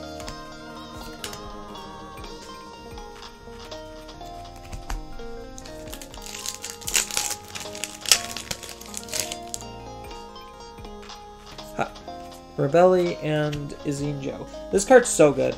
Izzy and Joe is easily one of the best rares. And one of the best duo tamers.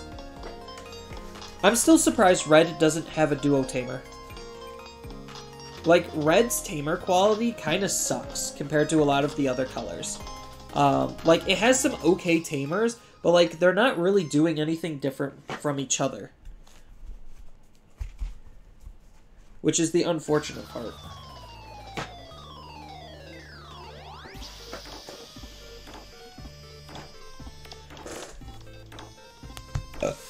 Oops.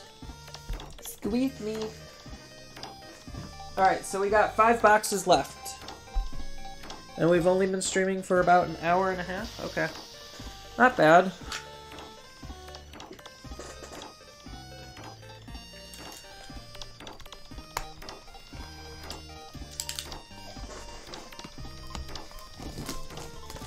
We are professionals here, using professional grade quality tools.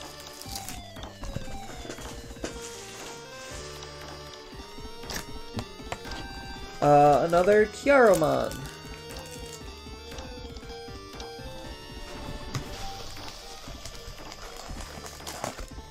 Hiya. Hiya. Alright.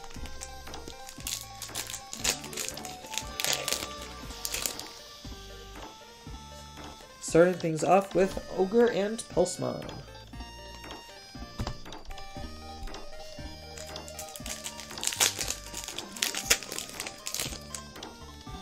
And Red Reamer and the Eosmon option. I'm kind of mixed on if the Eosmon option is good or bad or not. Like, it seems pretty decent, but it also seems pretty bad at the same time.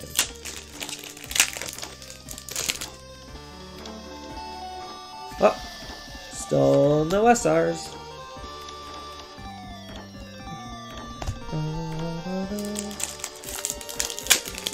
Oh, there we go. Hiya! Titamon! Hey! Titamon joins the fray. Titamon's played on the table.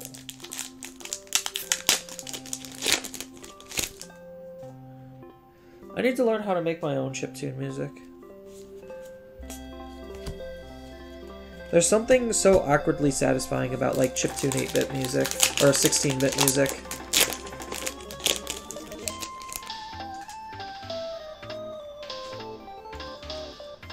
Hey, another Jesmon alt. That's pretty good.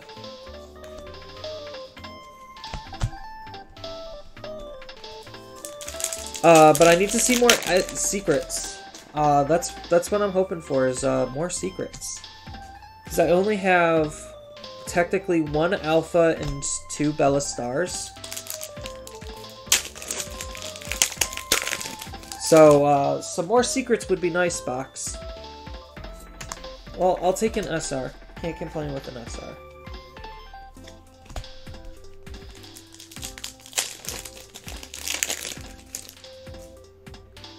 Ha! Just spawned. Yeah, so, like, if you get lucky and you pull, like, 2 Jesmon alts and 2 Jesmons all from the same 2 boxes, you are already in a very good position to start building a Jesmon deck out of only 2 boxes. So, like, 2 is a very risky amount of boxes to actually buy if you're trying to make anything, but it is theoretically plausible. My brother did that with BT04. He opened up 4 Nidhogg's in his 2 boxes, which was insane. And that's what made him build green. And now he's playing red with Shoutmon, because he had a very similar experience with Shoutmon, where he was just literally missing 1 Shoutmon, so I just gave him the 1 Shoutmon in order to actually build the Shoutmon deck, because he was debating what red deck to build. And Shoutmon just lined up for him nicely.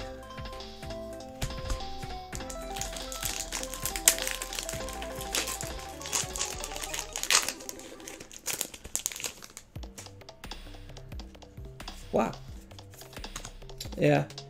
I have to expect to see him too often. Like, it's just really unfortunate that this card's a card. Like, literally his secondary market value is, like, 18 cents. Like, he's less than a quarter. He's less than some of the rares. Like, he's just that bad. I won't stop shitting on him. Oh, man. Wait. Didn't we see Jessamon Morphemon before? Hold on. Now I'm actually curious. Oh, there's the Morphemon.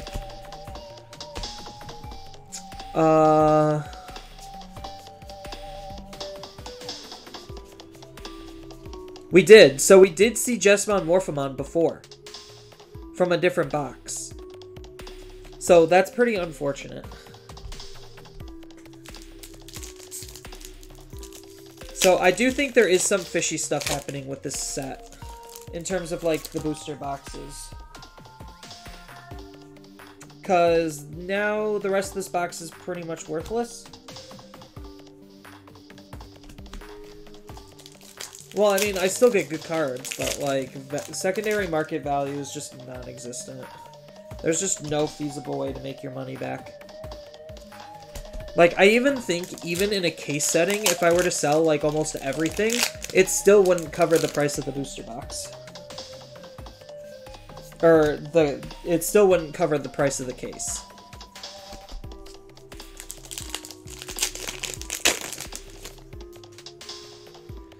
But 'tis what it is. Because I know, like, sellers can only sell the booster boxes for so low before they're just selling at a loss.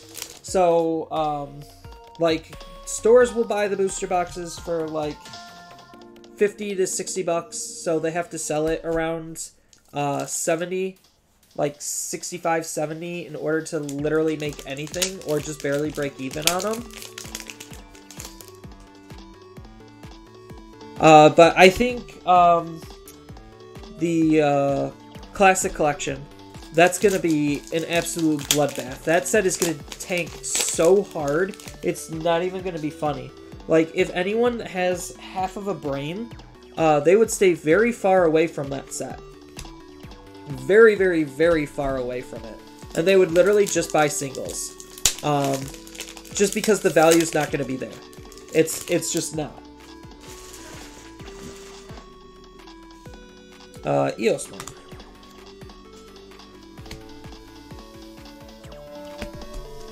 Like, I only bought a case of the Classic Collection just for stuff like this, for YouTube and Twitch purposes, and just to make sure that I have stock of cards to, like, build decks for people and possibly sell cards on the side just to recoup some of it. But if I was just a normal casual player, I would stay 110% away from that set. Just get the singles and get out.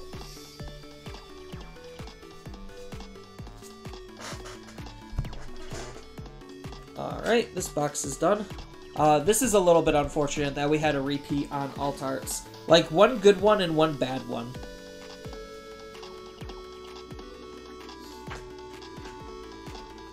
But that is making me suspect that there might be something funky with the set.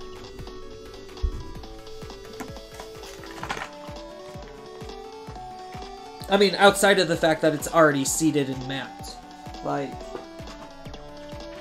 well, I don't exactly know how mapped it is, but it's at least seeded.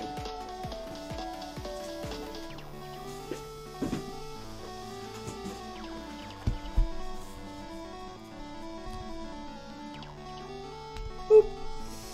A big stack of valuable cards.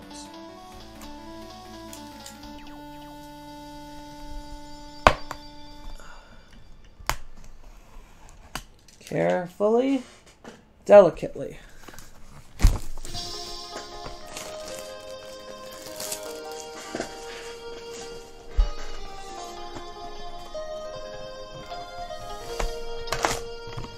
Hey, another Kiaromon.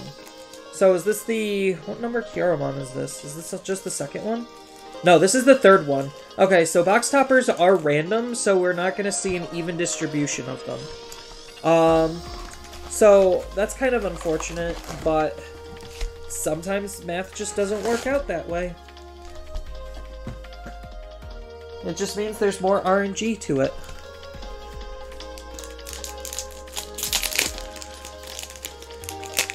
So I'm really hoping I'm at least able to get a full playset of each secret rare now. That's really the big goal, is just trying to get a full playset of each of the secrets.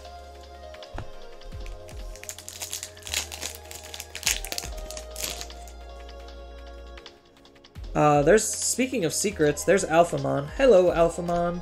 Always a pleasure to see you. I'm curious to see what BT9 is going to add for him, because obviously him being the cover monster, or cover Digimon, he's going to get some support. And then X antibodies as a whole is basically becoming a thing. I was actually expecting X antibodies to come in at around set 10 or 11, maybe 15 at the latest, but the fact that they went with set 9 to do it is kind of interesting. Well, I guess I'm like half correct. Because if you take the extra sets, and if you're counting them, then, like, yeah, it's around that territory that I thought that they would do it. So I'm, like, half correct.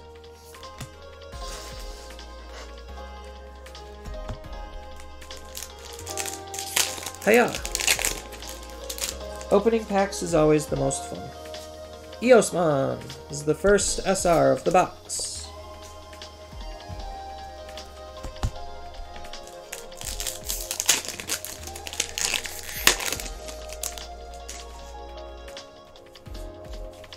Like, I always think it's funny when people think Digimon is an expensive game. It's like, no, it's only expensive if you let it be expensive.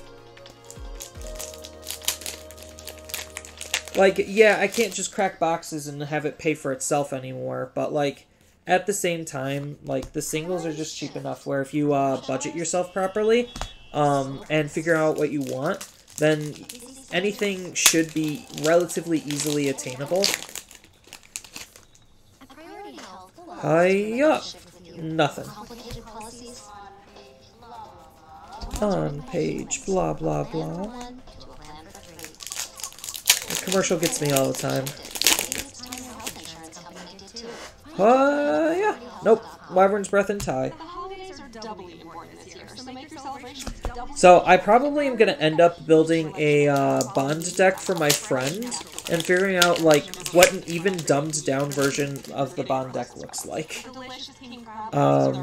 Because he doesn't have a whole lot of cards.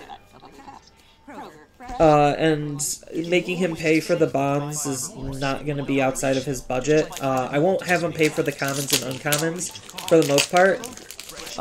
But yeah.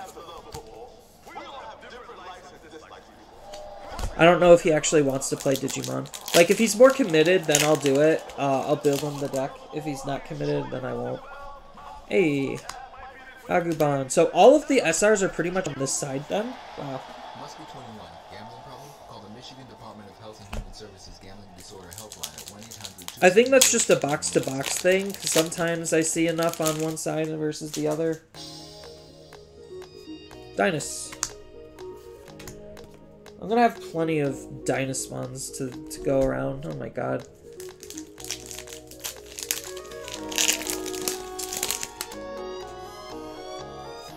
Azulong.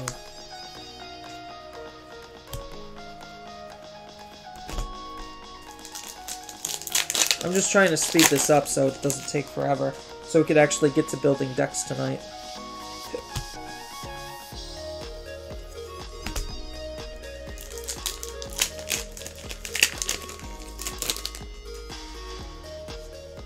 Into Ogre.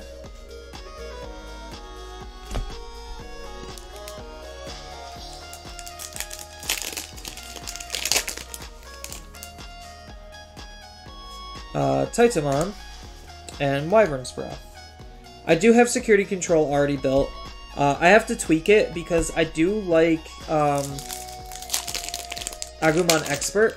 I do really like that card in security control right now, just because infinite value is really, really good. Especially in the mirror. Just having something to always aggress with is just super insane. Genkumon. So maybe I'll get an Alt-Art Bellastarmon this time. There's the key thinking. Have the reverse happen from what already happened before.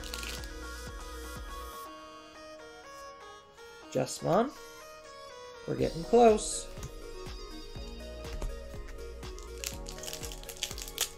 I'm actually okay with the Omnimon taking up an SR slot. Oh, it's Gabumon. That's alright. Gabumon's pretty solid. I'd rather have it be a Bellastarmon, but, you know, can't win them all. Ancient Troy Rattlestar.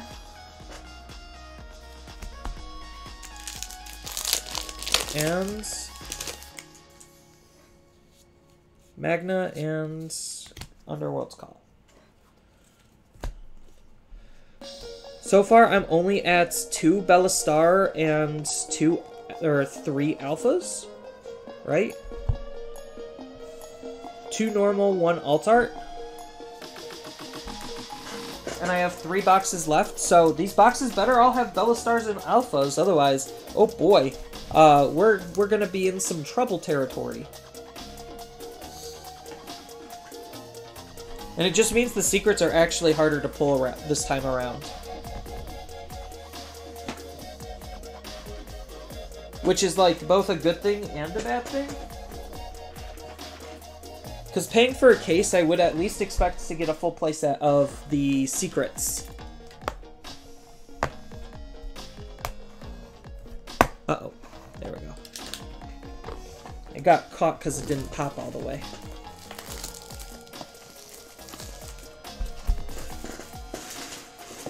Although, I do want the Demi-Meras. If I'm gonna get repeats, I want Demi-Meras. Hey, speaking of repeats, Demi-Mera.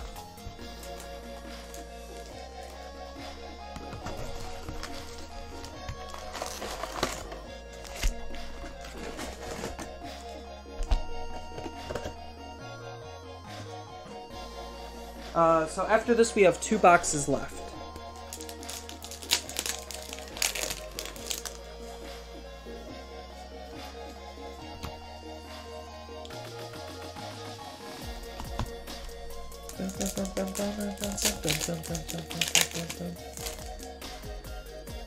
Hey, nope. Guys are pretty quiet today, chat. I mean, I know I'm losing viewers, but whatever. Huh. Oh, Bellastarmon! There we go. Alright. We are in the Thunderdome. So that makes for Bellastarmon number 3. So that's pretty good. So hopefully I see an Alt-Art Bellastar. And, yeah, just another Bellastar. So, yeah, that's Bellastar number 3, so I'm expecting to see 1 more Bellastar and potentially 1 Alt-Art, which would be pretty dope. Eosmon, Red Reamer. So, let's pay attention to see if we open up any more SRs on the right side of the box. If I don't, then the left side of the box is going to have more SRs than the right side. I'd have to go back in the video and see if that's like more of a consistent thing. But if that is a thing, that's pretty unfortunate. Because then you always know to buy from the right side or the left side. Because that'll have the majority of the good cards. Already disproven. With another CL. Okay, that's the CL number 3. I'm alright with seeing CL as the alt-art. Oh, Morphemon is not a SR.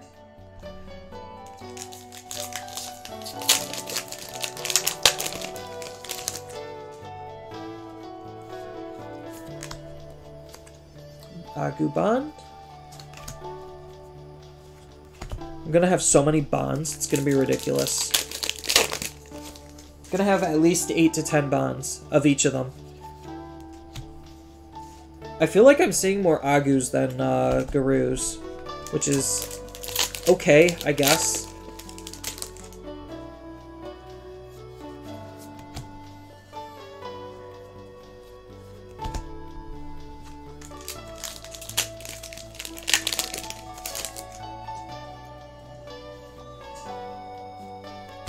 Okay, so this box should be relatively evenly spread. So it is just something that I'm imagining where one side of the box is consistently has more cards than the other. Because this had 5 out of the 9, so this has 4 hits. So I guess I am just imagining that.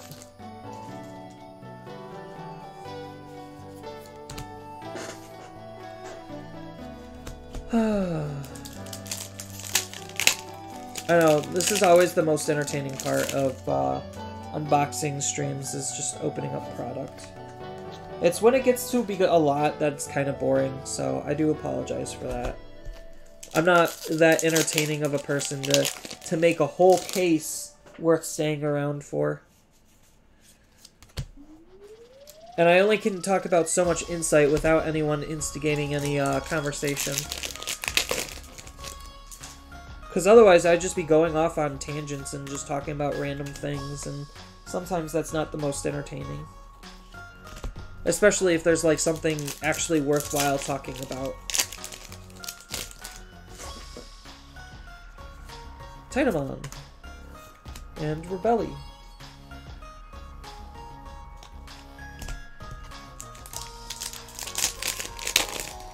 So, who's left? It's probably what? Roxas and... No, it's probably not J-Pain. Is it J-Pain still in here? I don't know.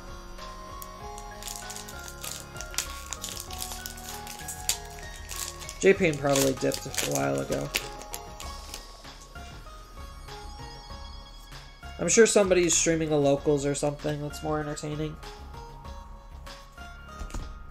Such is the life of being a small fish.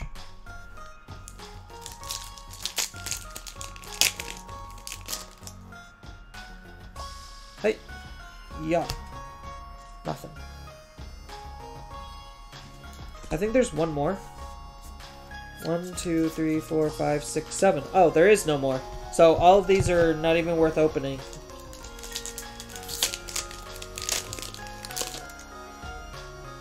But I gotta open them up anyway. Even though there's nothing exciting or special in them. Ties and Wyvern's Breath.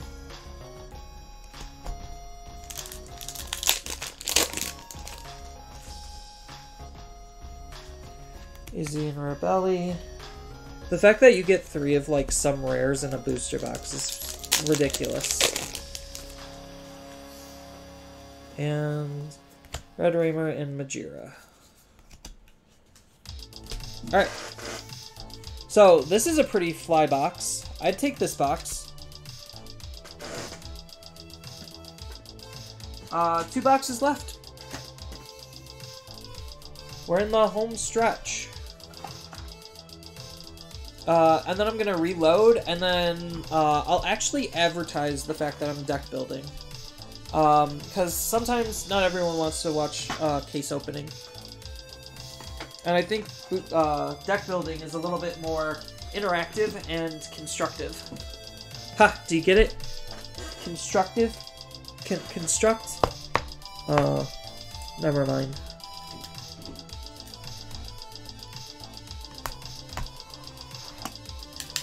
Alright, another Demi-Mera, please? Or it's Tsunamon. Tsunamon would be pretty decent. Let's crush the packs. Hey, Tsunamon!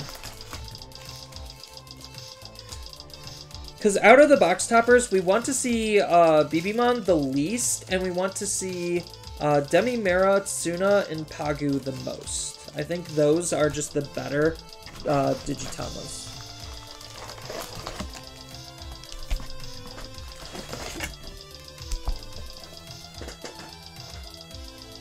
Alright. Almost done.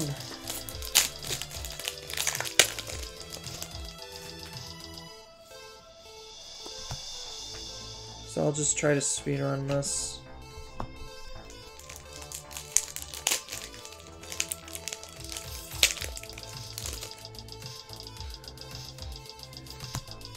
Manticore and Tai. There's that clump again.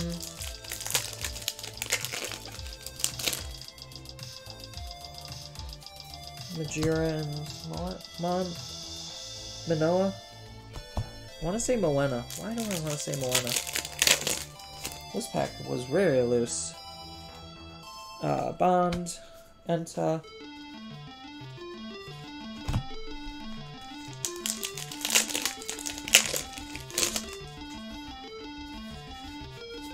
Nothing.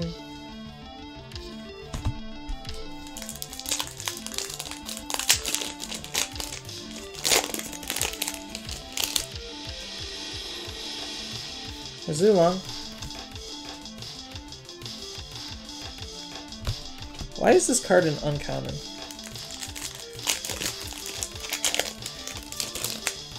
I wish green had some better card draw. Green's card draw is kind of butt. Because I want, like, maybe I think, like, a green Rookie Rush deck might be kind of interesting, because it has some really high-quality cards. Hey, there's Alphamon. Alright, that's good. But the fact that it just doesn't have enough card draw is, like, the problem on what's holding it back. Any color that just doesn't natively have enough card draw just can't Rookie Rush. Like, that's what's making certain colors perform really well, is just their level of card draw and consistency. Dinus. Like, purple's got lots of card draw. Blue's got lots of card draw. Black started to get some more card draw. Yellow definitely has card draw. Green doesn't have card draw, and red kinda has card draw. What green needs is unrestricted Argo. Probably at this point. Like, there's just so many other really good level 5s where you could probably get Argamon to be unrestricted and have it be just fine. Because it's like, yeah, you could go up really easily into your level 6, but, like, literally when decks can warp and they have higher levels of consistency, it's like, does that really matter at this point?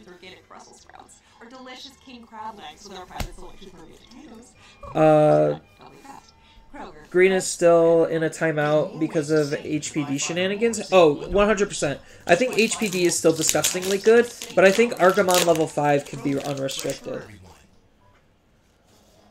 Just because, like, I don't expect everyone at this stage of the game to be, like, 4 Blossom for Argo level 5s, because it's going to be very hard to keep Digimon on the field, and if you Digivolve into your Digimon suspended, then that's not necessarily the best line of play, because it's leaving you very open for a punishment.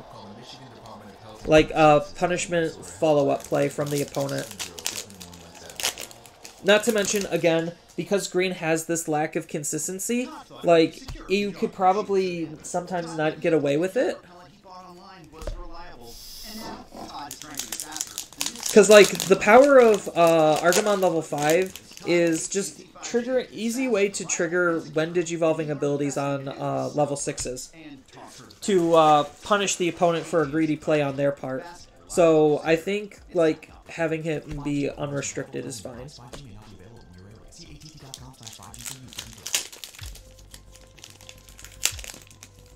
Like, the only reason why he is restricted is just because he does have that potential to be, like, absolutely still insane. But that's something that they should reevaluate. Because, like, what's the difference between him and a Jagras card at this point? It's just like, there's so many cards that Jagras for free, basically, where it's just like, yeah, just free Jagras.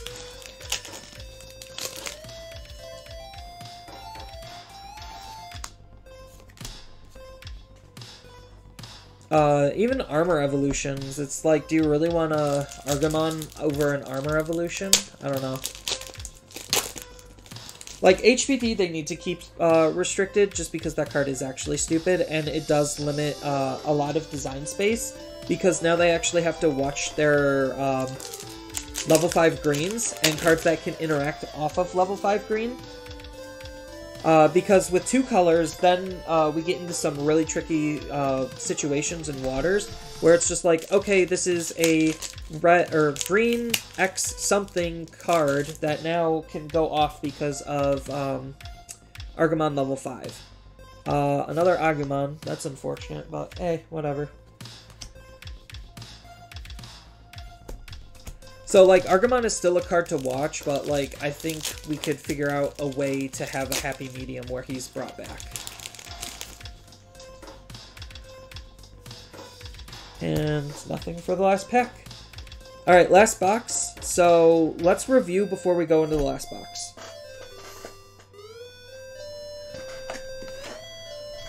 Just because I need to see what secrets I'm looking for. And hope to pull out of this last box. I saw way too much of this card for an alt art. Like, I haven't seen any Genkumon alt arts. Like, I'm okay with not seeing, like, the bad alt arts. And I saw 3 of, like, the best alt art I could possibly pull. So, I can't necessarily complain. It's just really awkward and interesting. How random my alt arts were. Or, like, not necessarily random. Sometimes they even feel seeded. Because I did see a repeat. So, I have how many Alphamons? So, I have 1, 2,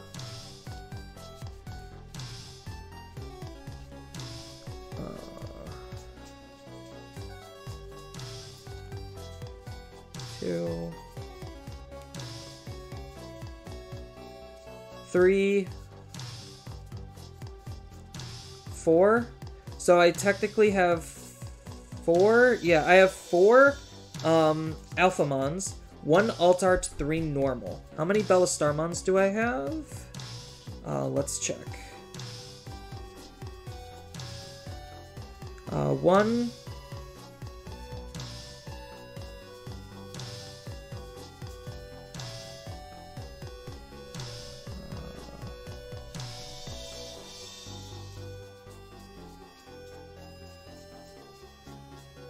2, 3, so I have 3 Bellastarmons. Oh, 4. I have 4 Bellastarmons. Okay. So, all I'm looking for is an alt-art Bellastarmon, and then I should be okay. So, in this last box, the most ideal setup is 1 normal Alphamon that comes with a alt-art Bellastarmon, and then that would make me absolutely satisfied. That would be a very satisfying conclusion. And then we get to see, like, what I actually pulled of how many. So, this is the last box. So, I'm not going to go slow. Just because we've already seen everything at this point that we really need to. So I got a 4th Kyaromon. That's pretty unfortunate, but whatever. At least it's not a BTmon. That card's actually kind of bad. You're back? You left, Roxas? You left me all alone? I was so lonely.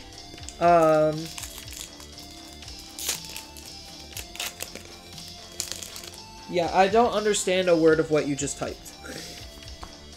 You typed a lot of things that I do not understand. So, we're on the... You just made it back in time for the last box.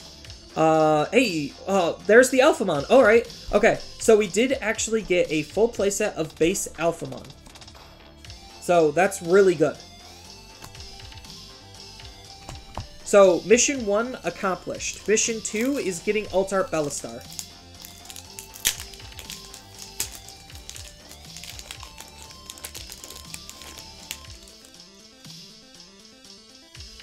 Oh, man. So, if I could get Alt-Art Bellastar, that would be pretty dope. Let's make it happen. Nope. Just the garbage minimum.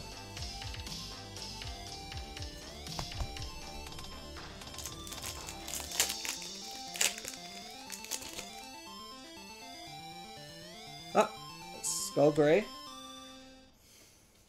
Oh, if I could get Omnimon too, that would be the way to end. Omnimon and Altart Bellistar on top of Alphamon, all in one box. Oh. Talk about the insanity.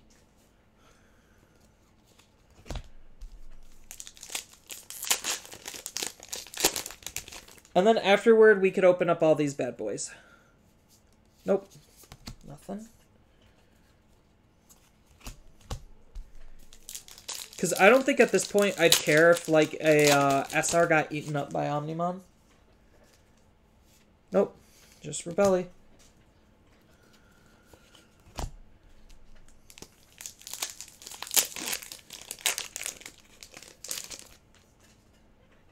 Yu-Gi-Oh! Doesn't have an in-game currency. Oh, the soundtrack ended. That's fine. I'll just make this as quick as I possibly can. And then I could load up something else. Well. Mimikmon's actually a pretty solid card. I think he's a pretty good green card. I'll just load up the soundtrack again. Or the playlist. Because this playlist only lasts like 2 hours, so yeah, that makes about sense that it would end up around now. Huh. Nope. Alright, let me load it back up real quick. Take a half-box intermission, if you want to call it that. There we go. Alright. This is where the real fun begins. The Thunderdome. The last half of the last box. Where all the money is on the table. All the money is on the line here. This is where dreams are made.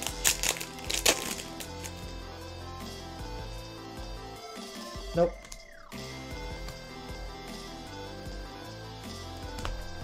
Oh, I need to move you off. There we go. So, how many SRs did we get right now? We are 1, 2, 3, 4 SRs deep, 1 secret in.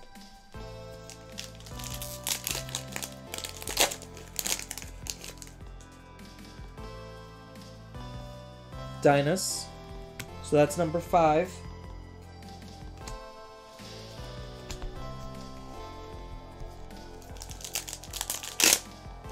Yeah, we're in the end game.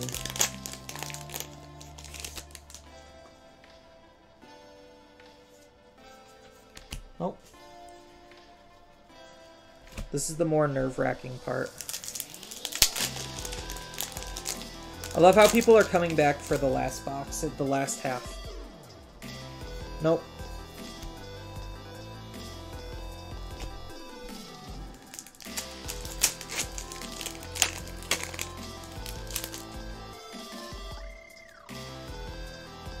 Oh! Alright, alright. As expected, now all we're missing is the Omnimon. Now all we're missing is that Omnimon.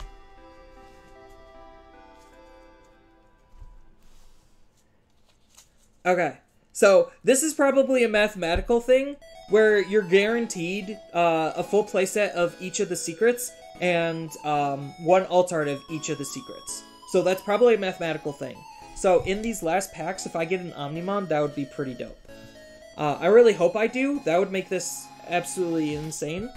1, 2, 3, 4, 5. So there's 2 SRs left, and one of them could be an Omnimon. The God box? Yeah, no, this would be an absolutely insane box if that was the case. Okay, so we're down an SR, so now we have 1 SR left out of these 5 packs. So it's either Omni or Bust at this point. I mean, this is already solid. But that would be pretty fun. Nope, it's Titamon. Okay, so the rest of these packs are worthless. Got it. Because that's my 7. 1, 2, 3, 4, 5, 6, 7. Yep, that's my 7. So, well, that was disappointing. Oh well. Who knows? I might get like a random 8th one and Omnimon could still be in here. That would be pretty funny.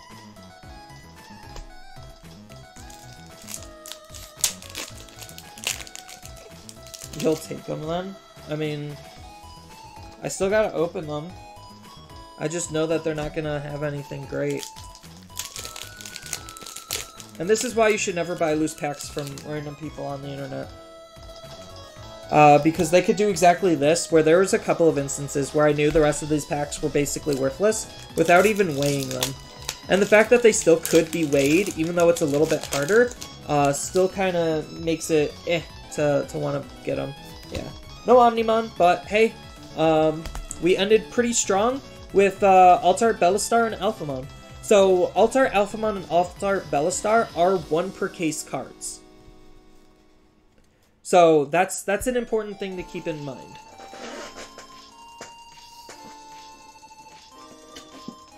So it seems like the secrets are still performing the same.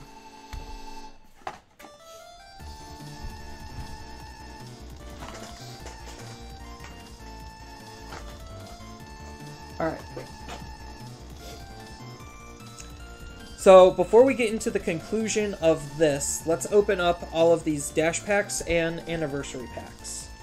So let's start with the anniversary packs, because I think that's less exciting than the dash packs. Or, no, let's open the dash packs because these should be seeded as well. So I don't know if the shop owner bothered to shuffle them. If he did, then that might be unfortunate for me. But if he didn't, then that's totally fine. I hate how sometimes these things are hard to open. Hercules. So all I care about is 4 Gabus. There's a Gabu. So Hercules, Gabu. I'm just seeing if there's the repeating pattern.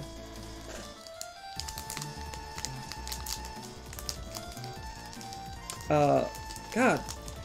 These 1-card packs are absolutely obnoxious. I can't just, like, grip and rip. Like, I try to use the pull tab, and then it doesn't work halfway through. There we go. That time it worked. So this should be another Hercules. Okay, so these are somewhat shuffled.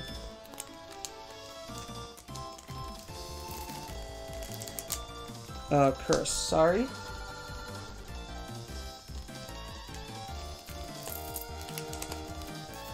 Wizard.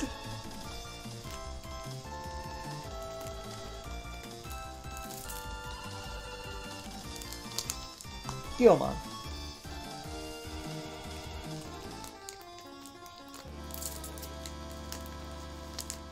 Gabumon.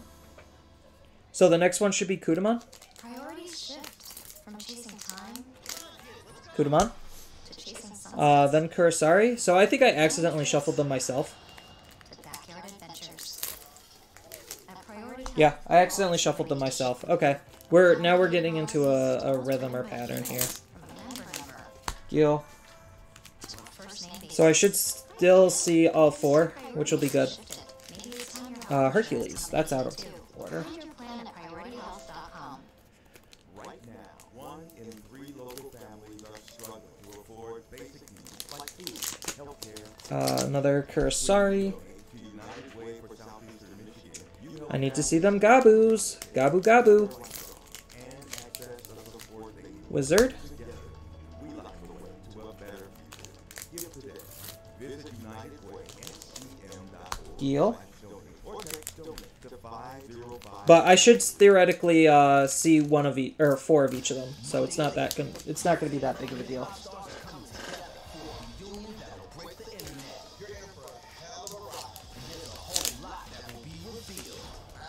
Gabu.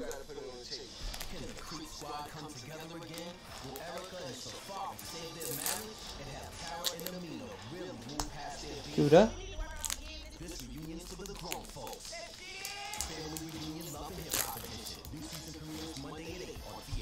So I should stop seeing Hercules then? Because that was my 4th Herc.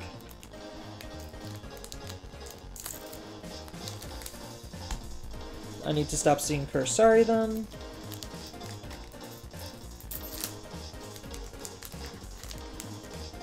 Wizard.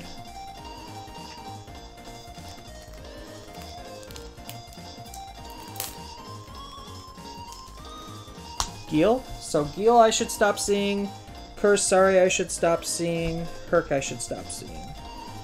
So the last 3 should have Gabu, Kuda, Wizard.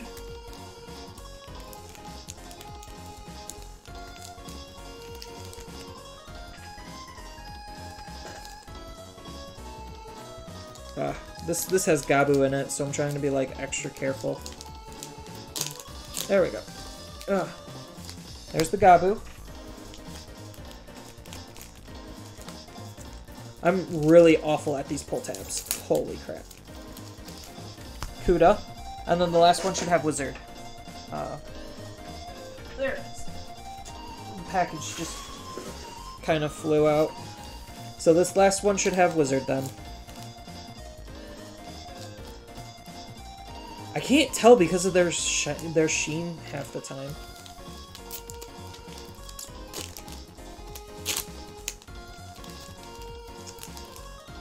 Oh, no!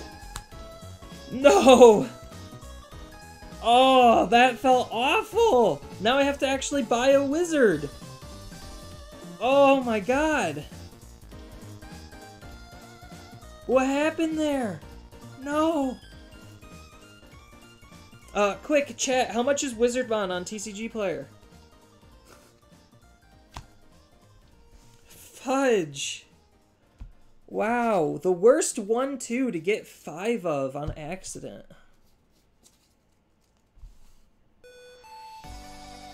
Oh my god.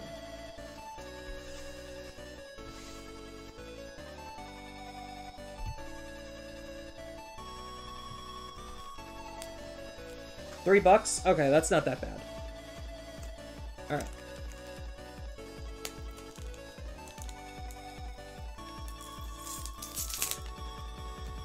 Bam! Phoenixmon. Pretty dope. That came from Kiaramon. So, Sunamon is going to give us... Oh, is this Aldemon?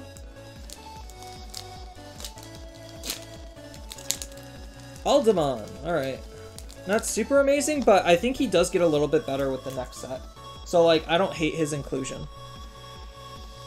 So that was off of Tsunamon. So, Demi-Meramon. I think these are random. There's no correlation. I'm just trying to keep track of which one it came from. Mega Gargo. Pretty alright.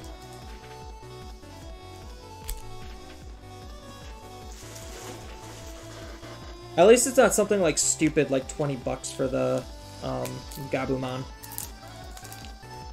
Oh, another Aldemon. Alright. That was another Kiaramon. So, I got 2 Aldemons off of Kiaramons. So, that's, like, what I'm trying to see is, like, if these are pseudo-seeded, where, like, the box topper determines the other box topper.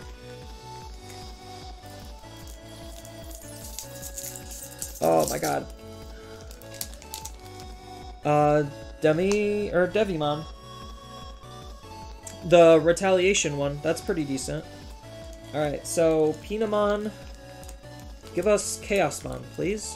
Chaosmon would be nice. Millennium. Alright, I'll take it.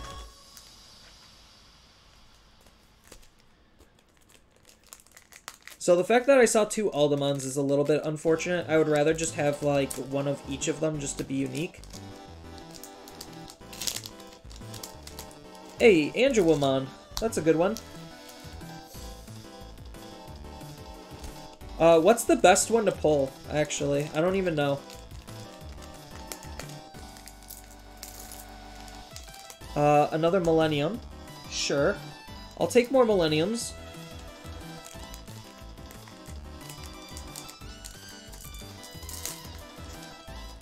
Terriermon. That's alright. Terriermon's getting some support, so can't be too mad at that. Another Aldemon? Oh my god.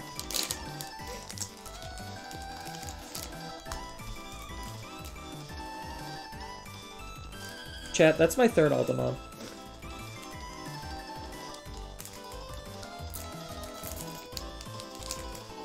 Upamon. There we go. Upamon's always good.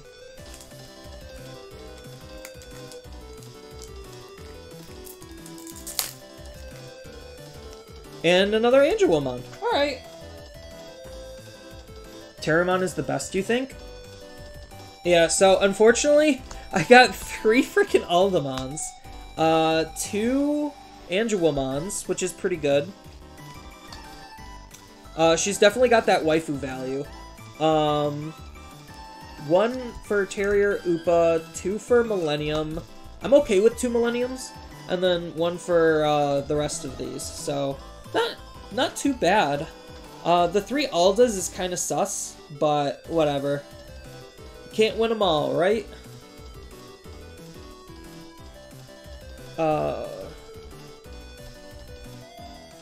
I think Millennium is like a good anti-meta card right now. He's just pretty solid. Alright, now we get to review. Okay, maybe these can go here. So now let's organize these. The fun part. See exactly what we got of how many.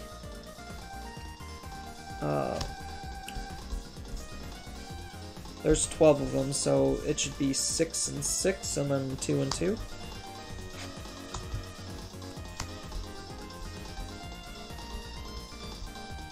So Genku and that's off screen. Okay.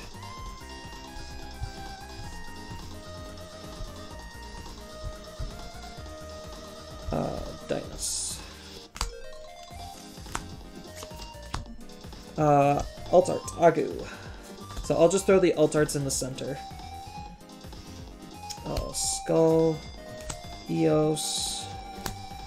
Yeah, I pulled less Gabubons than I initially thought I would. There's the... her. Yeah, I literally, like, stopped seeing him at the last couple of boxes. So I'll probably have, like, a butt ton of Braveries then. Gabu, Alpha, Eos. There's Gabubon. Let's... There we go. Just for my own mental sanity.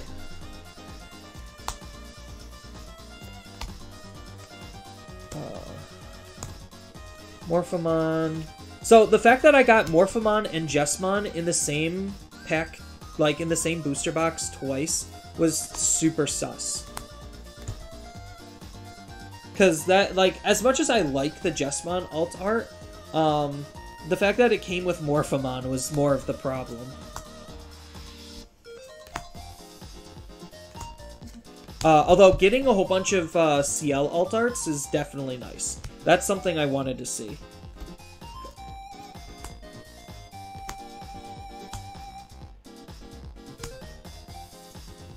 I think I have a playset of CL alt arts now. How much is a playset worth? I would hope it would be worth a decent chunk of change just to try to sell.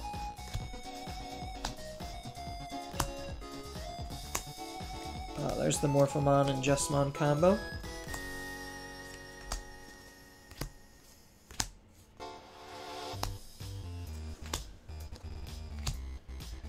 Dynas alt art. I only pulled 1 Dynas alt art, Roxas. I'm sorry.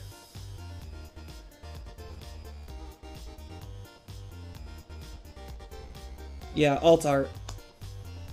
I can speak the English. I promise.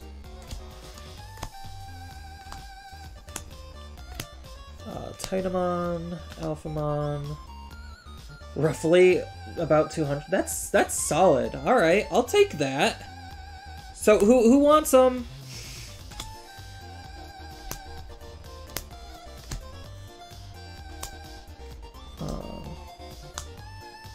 There's the Alphamon alt. Just one.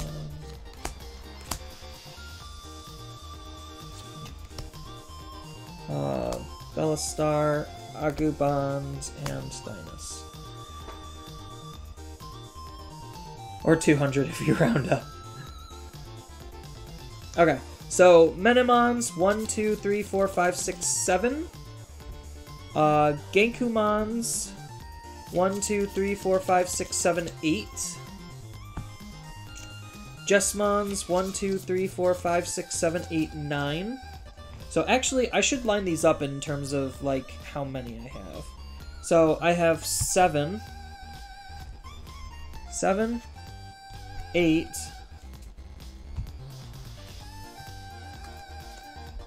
and 9. Those are probably the 3 numbers I'm going to end up seeing. So, 7, 8, and 9. Oh, that's just the shine. Okay. So, Azulon. 1, 2, 3, 4, 5, 6, 7, 8. So that'll fall into the 8 category. 1, 2, 3, 4, 5, 6, 7. That'll fall into the 7. 1, 2, 3, 4, 5, 6, 7, 8, 9, 10. Alright, that's a new one. 10. 1, 2, 3, 4, 5, 6, 7. So another one for 7. 1, 2, 3, 4, 5, 6, 7, 8. So another one for the 8s. 1, 2, 3, 4, 5, 6, 7, 8, 9. So another one for the 9s. And then you should be 10s then? 1, 2, 3, 4, 5, 6, 7, 8, 9, 10, 11. I pulled 11. Almost every single one of my boxes had an Agumon Bond of Bravery. I can't believe that. Oh my god. I needed more Bond of Friendships. Like, I already have 2 of them, but, like, even with my 2 that I already had, that only puts me up to 9, and yeah. That's a little much. And then as far as alt arts go, how many times did I see Agumon? I saw Agumon 3 times. Ciel, I saw 3 times as well. Which, like, out of all of the alt arts, I'm totally okay with seeing that one 3 times. Jesmon and Morphemon, I saw 2 of each because they came from different boxes. But they came basically together. So 2 and 2, and then the rest are just one-ofs, which is whatevers. The Gabumon's nice. So, yeah, that's for the most part my case. Like I said, 4 and 1. So, to be expected, and 4 and 1 to be expected. So the alt arts are 1 per case. That is still the thing.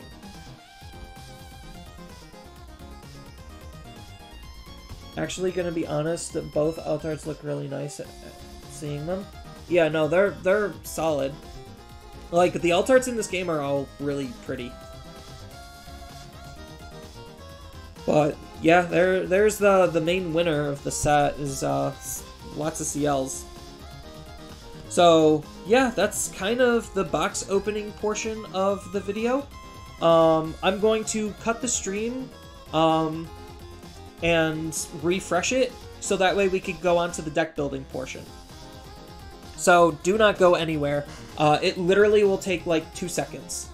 I'm just gonna end it and refresh. So, anyone who's watching this on YouTube, thank you for sticking with me all the way to the end. I appreciate all of your views, and I hope you enjoyed the box, or the case. So, if you're on Twitch, I'll be right back. Now you're gonna go somewhere? No, please don't.